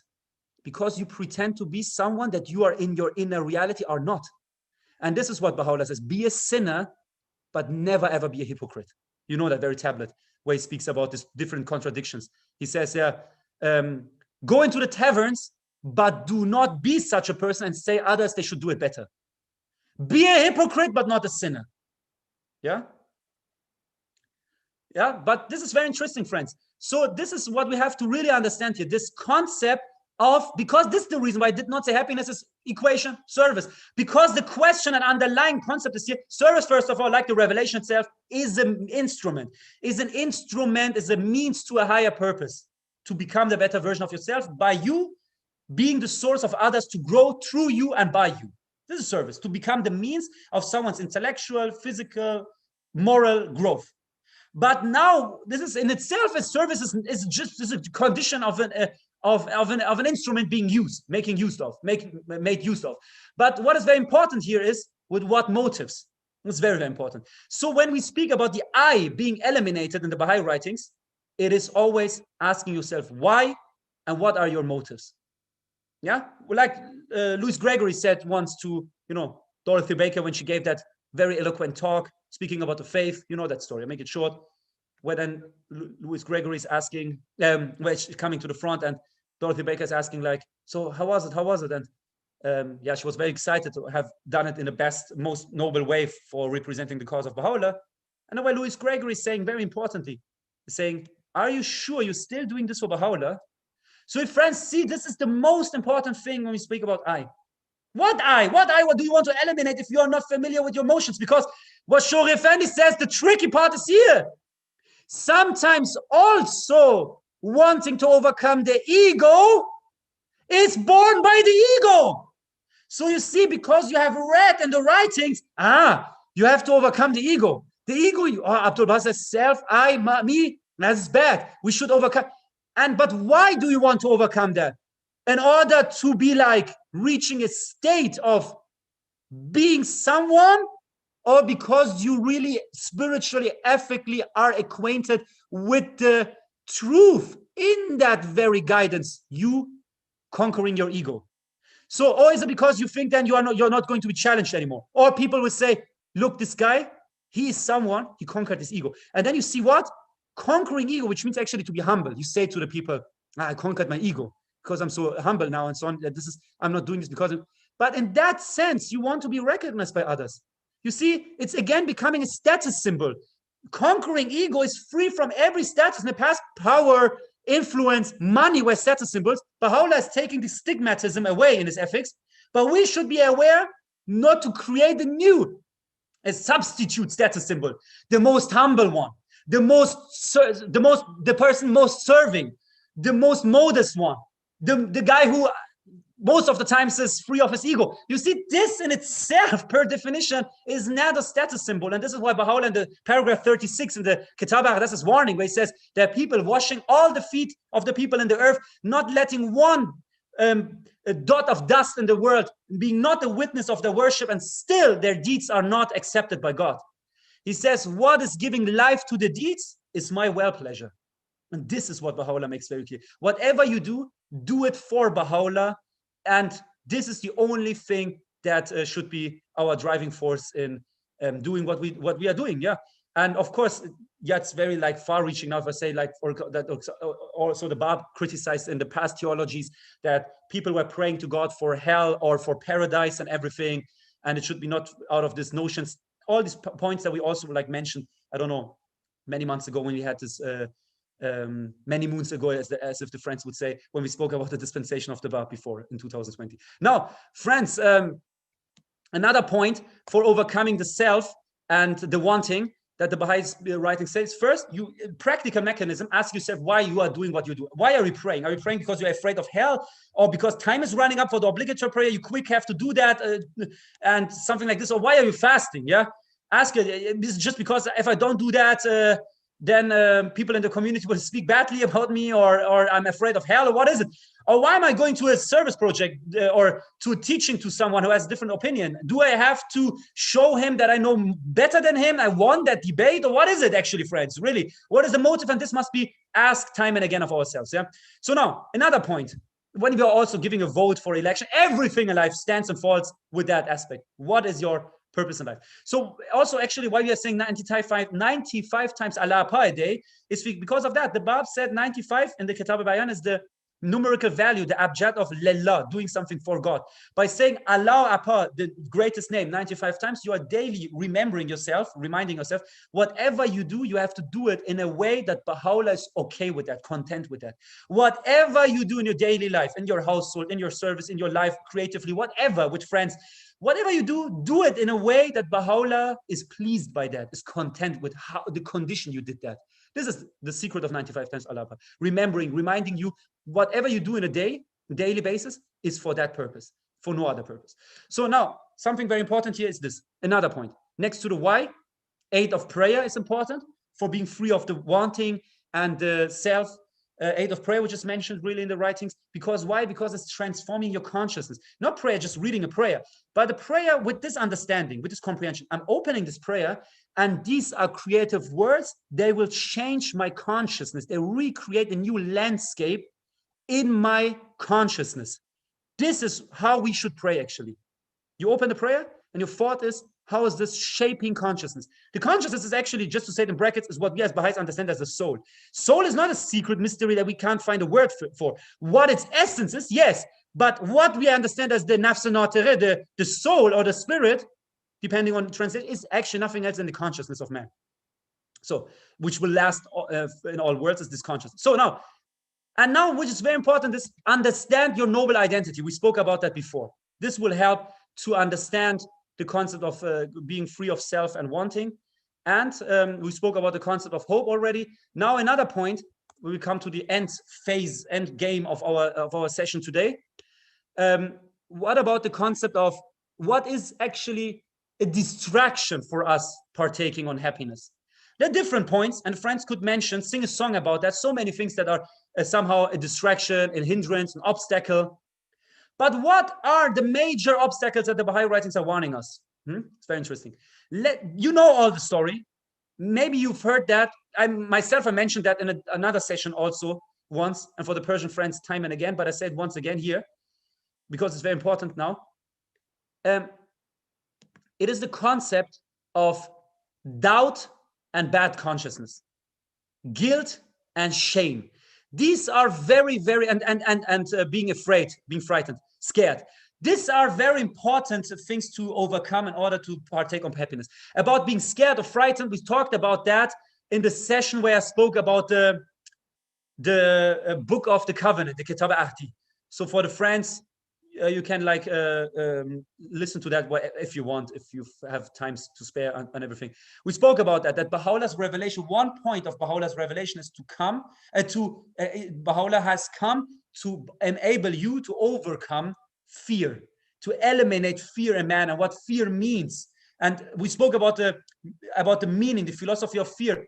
Please, if you want to listen to that, again, if you're interested, the session on the book of the covenant. We had 20-25 minutes about that topic.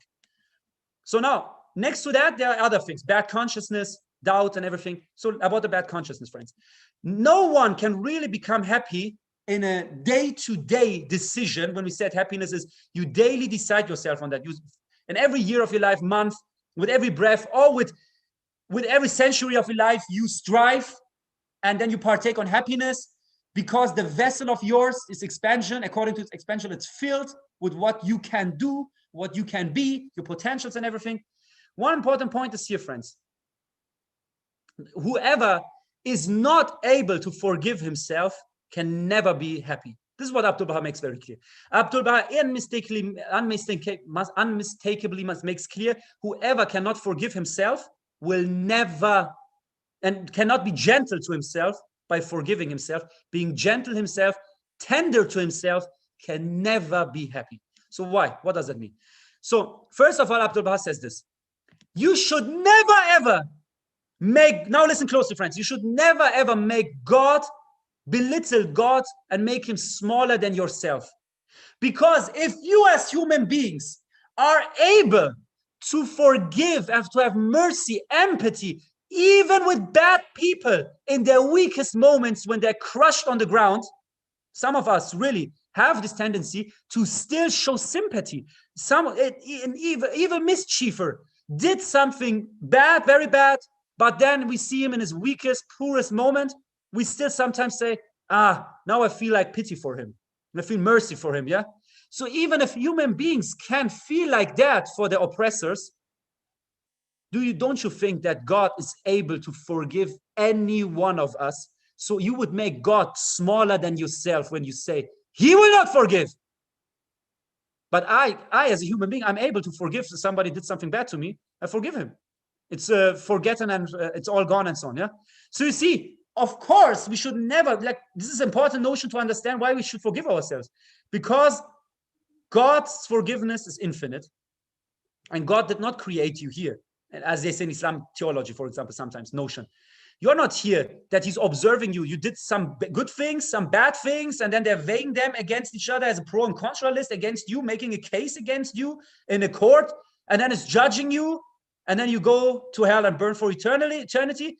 When we said this, Baha'u'llah, as the Mashiach, the primal will, created mankind in order for imperfection to become like perfection. And we said his revelation is a tool, is not a self-purpose. Everything in this life, goal of Baha'u'llah is man. I created yourself even for yourself, Baha'u'llah says. And everything is in this world, is the goal of Baha'u'llah is man. Hadaf means is insan, and mazhab or the religion is an instrument to that. We should not regard God as someone is making a list, how many good things, how many bad things you did, and then measuring that, weighing that next to each other, and then give a passing judgment on you. He created you in order to become like him. His goal is you to become like him. He will never say, you messed up so badly that now, although you have so many years of life to come, you won't have the chance to become like me. This is the reason he created you. God wouldn't be the real divine entity in himself and to himself anymore if he would give up like that on his human beings. So we should never forget this point. This is very important. Yeah? You are not here to live and then in the end you are judged. You go there or you go there. You are created to become noble, to become perfect, to become what God put in you. And he put himself into you. So man forgets about himself. But Baha'u'llah says, I never forget about you. We are always with you at all times, he says in the Kitab al-Aqdas. You become disloyal to yourself. You become unfaithful to yourself. You forget yourself, but you're not forgetting yourself, forgetting you. So this is very important to keep in mind. So then the second point is what Abdul Baha is also explaining is this. He says if with forgiveness has something to do with greatness. If you want to become excellent, you have to overcome this notion, I'm not forgiving myself and I'm hard on myself. Why? Why is that so important, dear friends? Why? This is important in this sense. Because Abdul Baha says this, if you would belittle yourself, or a human being would, by forgiving someone else, an oppressor or something, if someone would belittle himself with forgiving others, God wouldn't be so great. So it is the forgiveness of God that is one sign of his immeasurable greatness. If you would make yourself small, belittle yourself by forgiving, God wouldn't be that great. That means one sign of greatness is to be able to forgive, and you can't forgive others truly if you always have a clinch and a fight with yourself going on and going on. So then in that sense, you can forgive others, pretend. Subconsciously, it's not what Abdul Baha calls, it's not washed out. We speaks about af va maf kardane. Huh? This is one of his prayers. You see, you forgive and you wash it out of you wipe it out of your system. So subconscious is only possible if you already have found peace, tranquility, and an inner state of harmony with yourself. This is very important. So what we are not to ourselves, we never can truly be to others. This is very, very important, friends. We just can pretend to be. Now, another point about the Kitab al-Aqdas. In the paragraph 184, you know that Baha'u'llah is speaking about Mirza Yahya. And Mirza Yahya has mentioned that if in the lifetime of Baha'u'llah he's regretting, he will be forgiven. Yeah? Baha'u'llah says very clearly. Now, Baha'u'llah, of course, knew that Mirza Yahya will never. He lived like 30 years longer than the Kitab al-Aqdas was revealed in 1833. He was not, clearly Baha'u'llah knew that he would not in the lifetime of Baha'u'llah forgive and repent and change himself, yeah? Why is Baha'u'llah mentioning that paragraph in the Kitab al-Aqdas in a book which is 1,000 years at least the charter of the New World Order? Why is Baha'u'llah in his mother book mentioning Mirza Yahya in that sense? To make not a case for Mirza Yahya, but to make a case for the Baha'i friends, for each one of us, for a Mr. Winkelbach, for a Rayan, for an Olia, for all the friends, for Roya Khanum, for Maryam, making what case?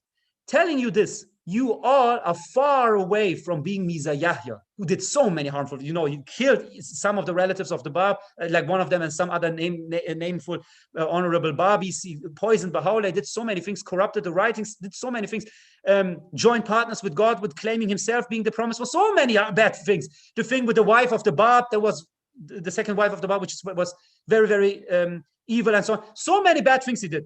Now Baha'u'llah says this, you are all of you are very far away of being Mirza Yahya. But if Mirza Yahya could find forgiveness, you don't think you will find forgiveness? So friends, this is why we should really not be hard to ourselves, because being hard to ourselves, not tender to ourselves, means never really being joyful and happy.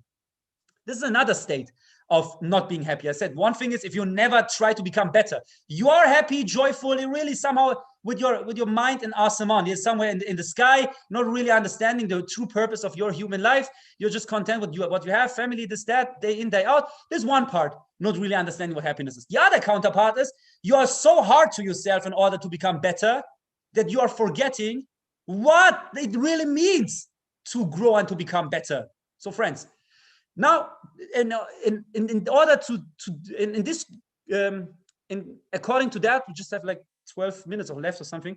I just wanted to mention one story. I said now prior that I mentioned time and again. I will mention it again because it's befitting for what we spoke about. It's about the letter of the living, number 6, like numbered number 6 in the Nabil's narrative. As you know, just 3 of the letters of the living, I just say brackets, were really numbered, 1, 2, and the last one of them.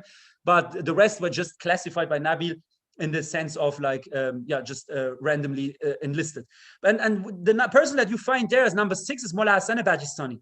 He has a very interesting story, which is a lifelong lesson for every Baha'i, especially the young Baha'i friends. The young Baha'i friends especially, but for all of us. Listen here closely, friends. Now transform your whole essence into an ear to really understand the conclusion of what the story is going to tell us. Mullah Hassan Bajistani, in the time of Baha'u'llah, the Bab was martyred, in the time when Baha'u'llah, His Holiness, was in Baghdad, not revealing his station yet.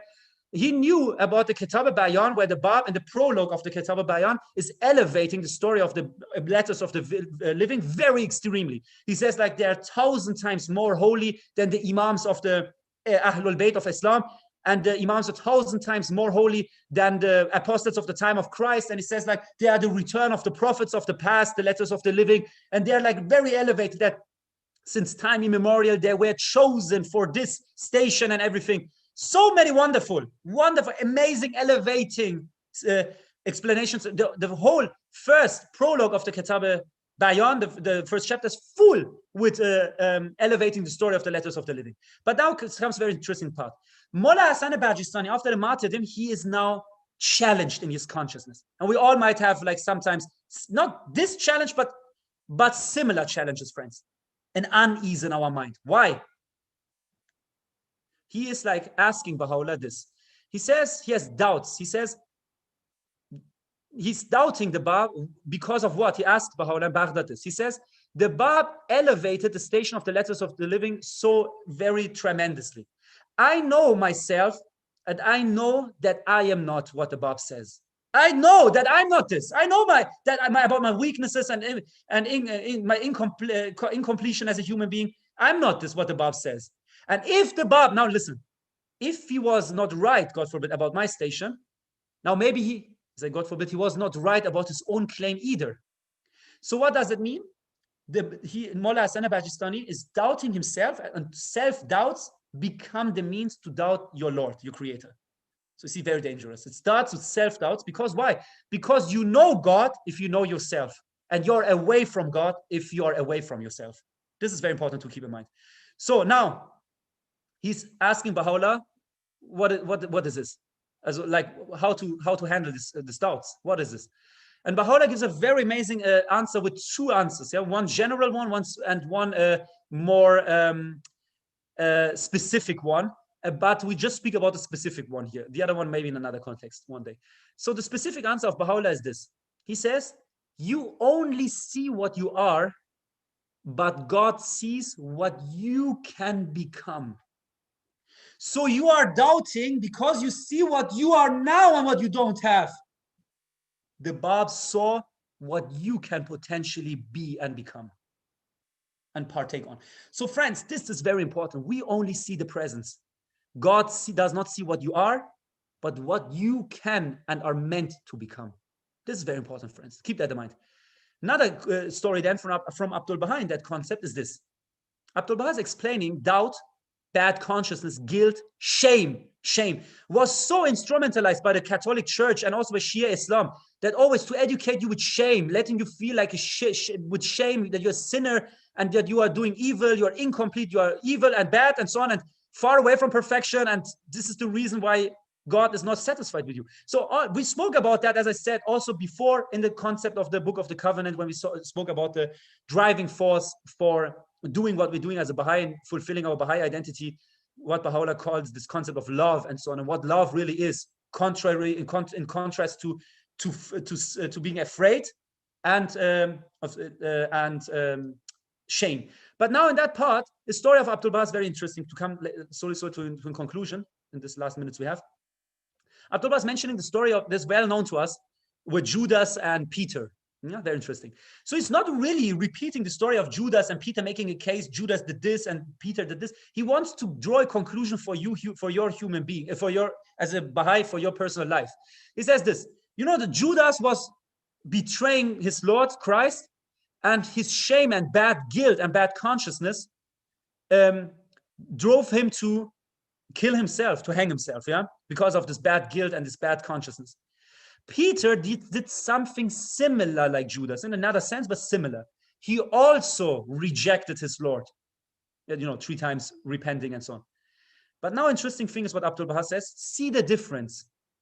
Peter, in the end, tried to make right what he did wrong and became in the end a martyr, gave his life for Christ, did not take his life, did not destroy himself and everything. He gave his life for Christ.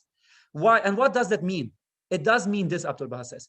We have a Judas, we have a Peter. Both of them were apostles. Means they had a specific station in the community. You can also transmit this now to the Baha'i community. All of us might have had the chance to serve in a specific institute or assembly, and then we see if we are alone for ourselves, we see, if we are not with the others, we see how poor we actually really are. The others just see the outer expression. They see the books we have written. They see the talks that we are given. They see the influence, the money, maybe the name or whatever, the doctor titles and everything.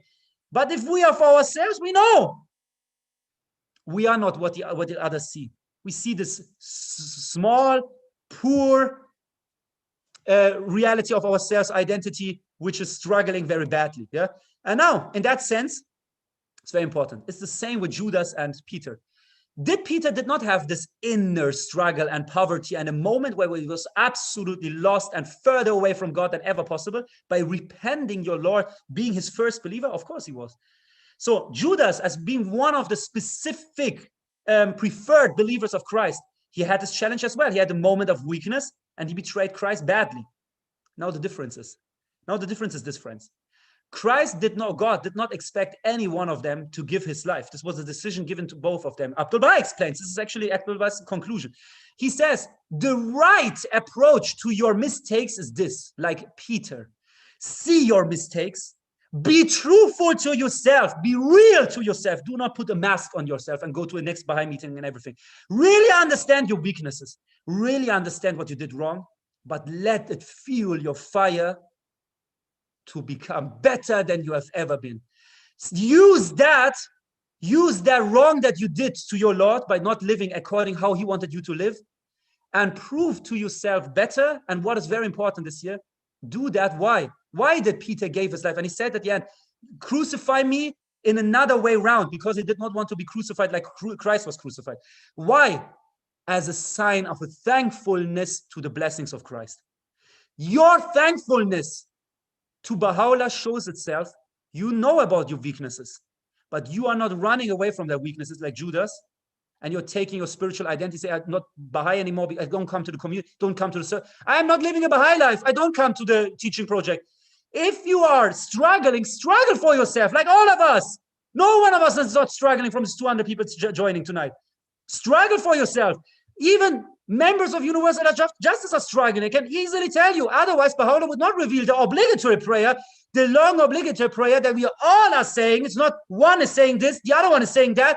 All are saying what? My back is burdened, is broken, nearly broken by the burden of my sins. So everyone is struggling.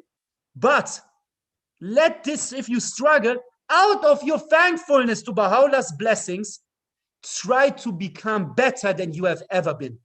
And this must be the force letting you stand again, friends. And these spiritual struggles are very intense, are very serious, cost so many people their spiritual life. Really, this bad consciousness, not coming to community, and estranging from the faith slowly, and not even knowing that you are a Baha'i, actually on paper, but not so much anymore. And it all started with this doubt. But never let the mistakes you did control you in a sense that it is keeping you from fulfilling your purpose and your obligation in regard to Baha'u'llah. And this is what Abdul-Baha is explaining with Peter and Judas and with the differentiation. Never give up by becoming better than you have been. And this is very, very important. And to keep in mind that you are not defined by your weakest moments. Is it not that then Abdul-Baha goes on, he's mentioning yet another Christian story, which is also happened in the story of the Bab as well, before the martyrdom of the Bab. It was this story where next to Christ, 2 other people are crucified. Abdul-Baha is mentioning that to make a case, an ethical case. Next to Judas and Peter, he says this. He says, was it not that one on the cross till the last breath rejected, but one at the last breath said, wherever you are going, where you are, remember me as well. And Christ says, till all time, today until all time, you will be with me in all the worlds to come. So what does that mean? That means that person, he was not defined by the weakest moments in his life. You are defined by as much as you could partake on your true divine nature. The rest is fleeting. So now, friends, is the outer expression. Now, friends, what is very important? Shor Effendi says in a quote, a true Baha'i, he says very important about humbleness. He says a true Baha'i is a Baha'i who knows about his weaknesses as well about his strengths. And he's not pretending to be humble.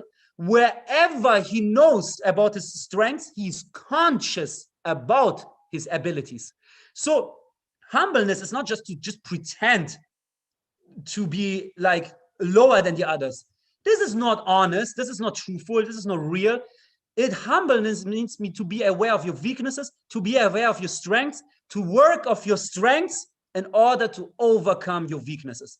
Ultimately spoken, friends, Abdul-Baha says in that sense, happiness in the end is overcoming unhappiness, troubles.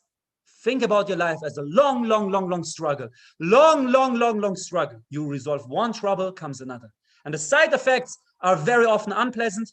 You can suffer, be sick, but still partake on inner happiness, which lays in partaking on perfection. You can't run from darkness, but you have to embrace it. That is happiness. Don't let suffering define you, but make it a part of your coherent identity as a human being. Thank you very much for your patience, friends. I really enjoyed the session and being with you. Thank you. And I'm looking forward to hear what else the artistic program is offering us. Thank you very much, friends. Much love for all of you. Shahnam, thank you so much. Indeed, I always also remember, and I love to remember the quote of Abdul Baha, where he says, little by little, day by day. And in that, if we take that approach and surely making our lives better and bettering ourselves, we can take that approach in our daily lives. Ladies and gentlemen, surely you have enjoyed tonight's or today's program and talk, this session tonight. I would also like to ask or let you know that Royal June unfortunately couldn't make it tonight, but she sends her love and regards to every single one of you. And hopefully in 2 weeks' time, when we have next session, she'll be joining us. And we can't wait to know what the next session's topic is about. Surely the invitations will be sent out. You can definitely find us on, or you can find out more information of the talks on the Facebook page, the Instagram page, and the WhatsApps, which I will send in the chat in a few minutes. In addition to all of that, also we would like to now welcome our dear Mona. If you can unmute yourself. And if you want to say something about yourself, where you live, how old you are, and what would you sing for us tonight? Hi everyone. I'm Mona. I'm from the Massachusetts area in the United States, and I am 16 years old. So I'm in 10th grade in high school, and it's so nice that everyone and that I was able to be here today. It's really a blessing. So I do a little bit about myself, I guess. I serve in a community called Chelsea, which is near Boston in Massachusetts. And basically, the area is predominantly Hispanic. So we work a lot by speaking Spanish to the people there, because mostly people there only speak Spanish. And so I have a children's class and a junior youth group there. And it's one of the best times of my week. And yeah, it's just so wonderful to be here and to be able to perform. So I'm going to be singing a song with a melody that I thought of from the Hidden Words. So I hope everyone enjoys. And again, thank you for letting me perform.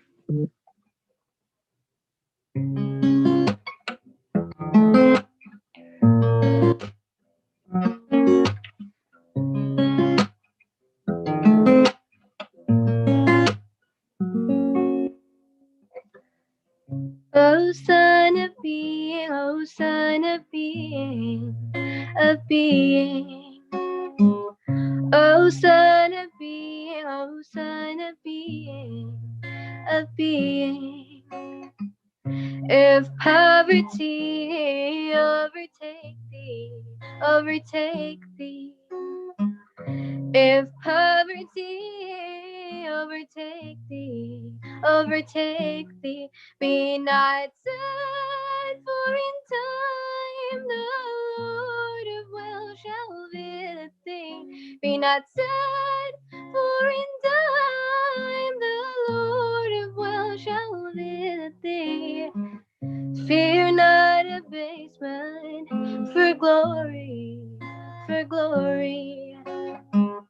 Fear not abasement, for glory, for glory shall one day rest on thee, rest on thee, rest on thee. Shall one day rest on thee, rest on thee, rest on thee.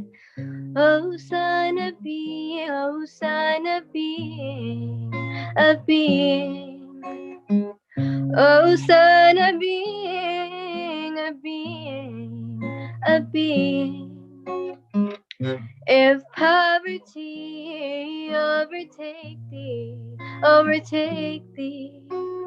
If poverty overtake thee, overtake thee, be not sad, for in time the Lord of well shall visit thee.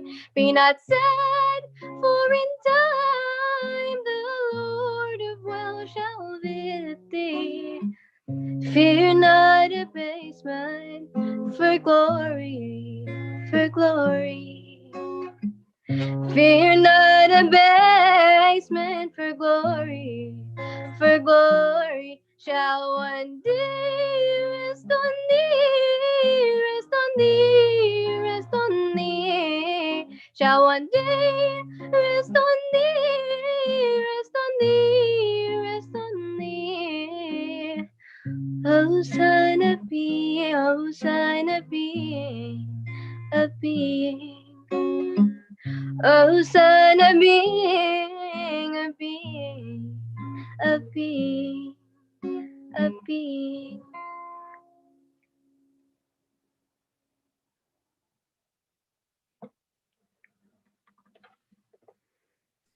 Thank you so much, Mona June. Thank you, thank you.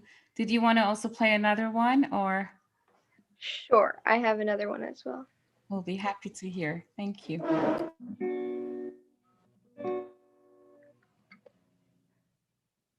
Oh Lord, thou art the remover of every anguish and the dispeller of every affliction. Thou art he who banisheth every sorrow and setteth free every slave, and setteth free every slave. The Redeemer of every soul, the Redeemer of every soul. Oh Lord, grant deliverance through thy mercy, and reckon me among such servants of thine as have gained salvation, as have gained salvation.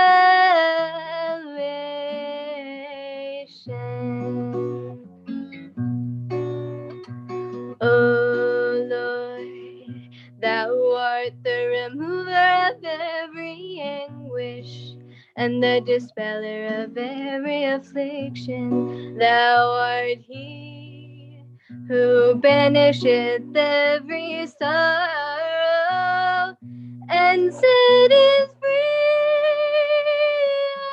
every slave, and setteth free every slave. The Redeemer of every soul, the Redeemer of every soul. Oh Lord, grant deliverance through thy mercy, and reckon me among such servants of thine as have gained salvation, as have gained salvation.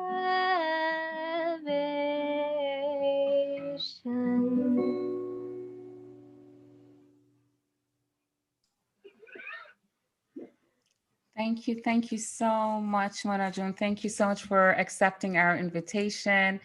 And hopefully we'll see you in more of these sessions that we'll be having. Thank you again. Thank you so much.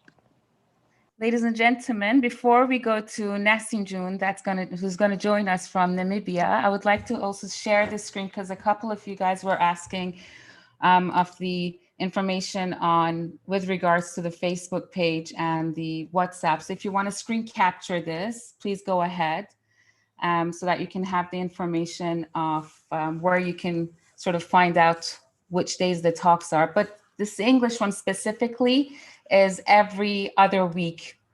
So, and at the same time. So we'll see what are the suggestions that came in. We'll look into them as well. So we would like to ask at this point, Nasim June to please join us and unmute yourself. Yes, hi. Hi. Sorry, I didn't mean to cut you off. My dear mother's holding the phone, so I didn't know if I was unmuted yet. She's doing an awesome job. Wow, can't wait Yes, to she hear is. it. Hope you're feeling better, because you said you weren't feeling okay a couple of weeks ago, but hopefully Yeah. yes, that's good then. Welcome. Please go ahead. Thank you so to much. I what appreciate it. what would you want to sing for us?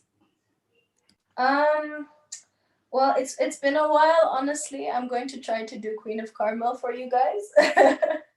But it's been a minute, so please do forgive me if I'm not as spiritually connected with it because of my mistakes as some of the other amazing musical acts have been tonight. But I'll definitely try my best.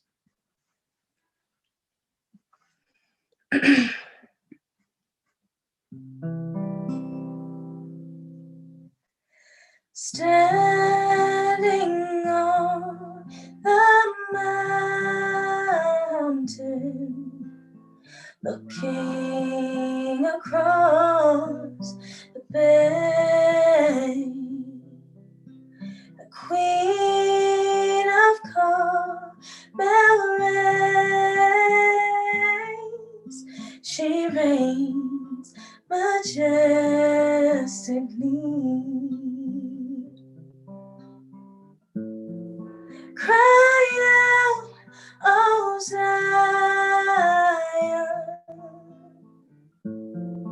Cry out to your Lord. Cry out, oh Zion. Circle round in adoration. Circle round your Lord.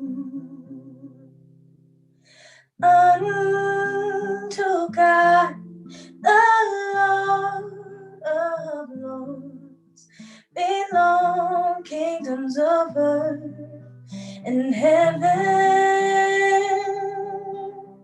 Land and sea rejoice this day, the day of revelation. Cry out, oh Zion. Cry out to your Lord. Cry out, oh Zion. Circle round in adoration. Circle round your Lord. Wrapped in white and crowned in gold, she stands for unity.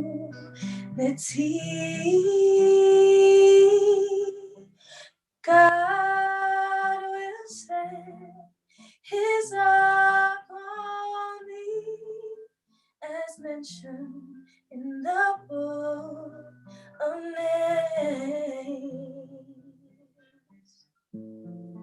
Cry out, oh Zion. Cry out to your Lord. Cry out, oh Zion. Circle round in adoration. Circle round your Lord. Cry out, oh Zion. Cry out to your Lord.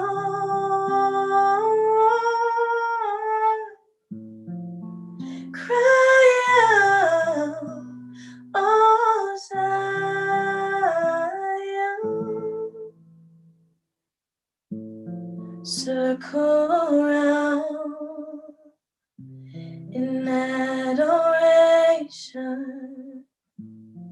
circle round your Lord.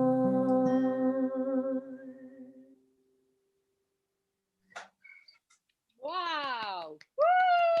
Thank you. Thank you. Woo! Appreciate that. Thank you so much. Indeed. Indeed. Thank you. Thank you. Shahnam, did you want to introduce her, or do you want to introduce yourself more, where you live? And it was beautiful. Thank you so much. Thank you so much. I really appreciate it. I mean, yeah, as introduced, I'm Nasim. I'm from Namibia.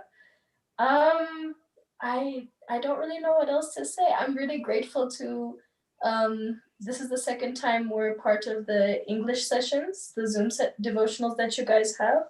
And each and every single time, even though it's only been 2 times, they've both been very fulfilling. And yeah, I mean, dear Shahnam always just comes with so much knowledge. Like the whole time he was talking, like I probably looked crazy like to my mom because I'm just like, oh my gosh, amen, right there, amen, amen, right there. So yeah, I'm very grateful and privileged to be able to be part of these sessions, and thank you for having me. Thank you again for joining us. Thank you for accepting the invitation. Thank you. Thank you. There is another one you would like to please sing for us if possible. Yeah, sure. If you guys aren't tired of me, yet, sure thing. No, we're not. I'm sure everyone's like, yes, please more and more. We've had amazing, talented people here with us today. Thank you for every single one of you. Please go ahead, Nasinju. So many talented people. Honestly, hearing all the beautiful voices tonight, I was like, oh my Lord, am I still gonna sing today? Oh, but thank you guys so much. This is a quotation from Ruhi Book 1. I'm not always very good at memorizing unless I put something to like a song. So when I first did Book 1 many years ago, this is the melody that like I put this specific verse to, this quotation to, so that it'd be easier to remember. So I hope you guys enjoy it.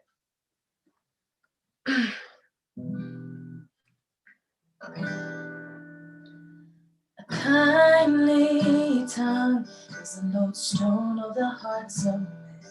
A kindly tongue is the lodestone of the hearts of men. It is the bread of the Spirit. It clotheth words with meaning. It is the fountain of life, of wisdom and understanding.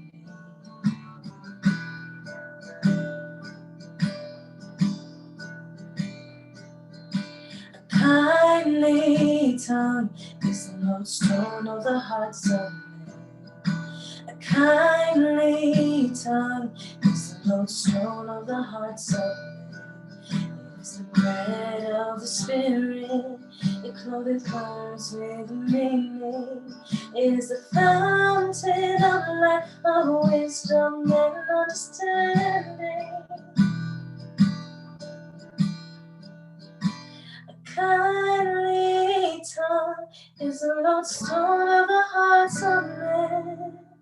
A kindly tongue is the lodestone of the hearts of men. It is the bread of the Spirit. It clotheth words with meaning. It is the fountain of life, of wisdom and understanding. It is the fountain of life, of wisdom and understanding.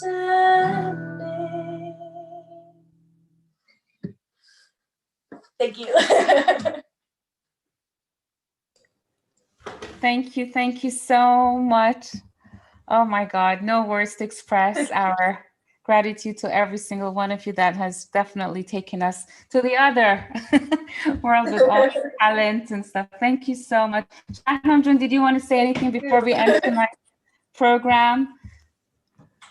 Thank you very much, beloved friends. Thank you very much to you, Roya Khanum, Mariam Jun, and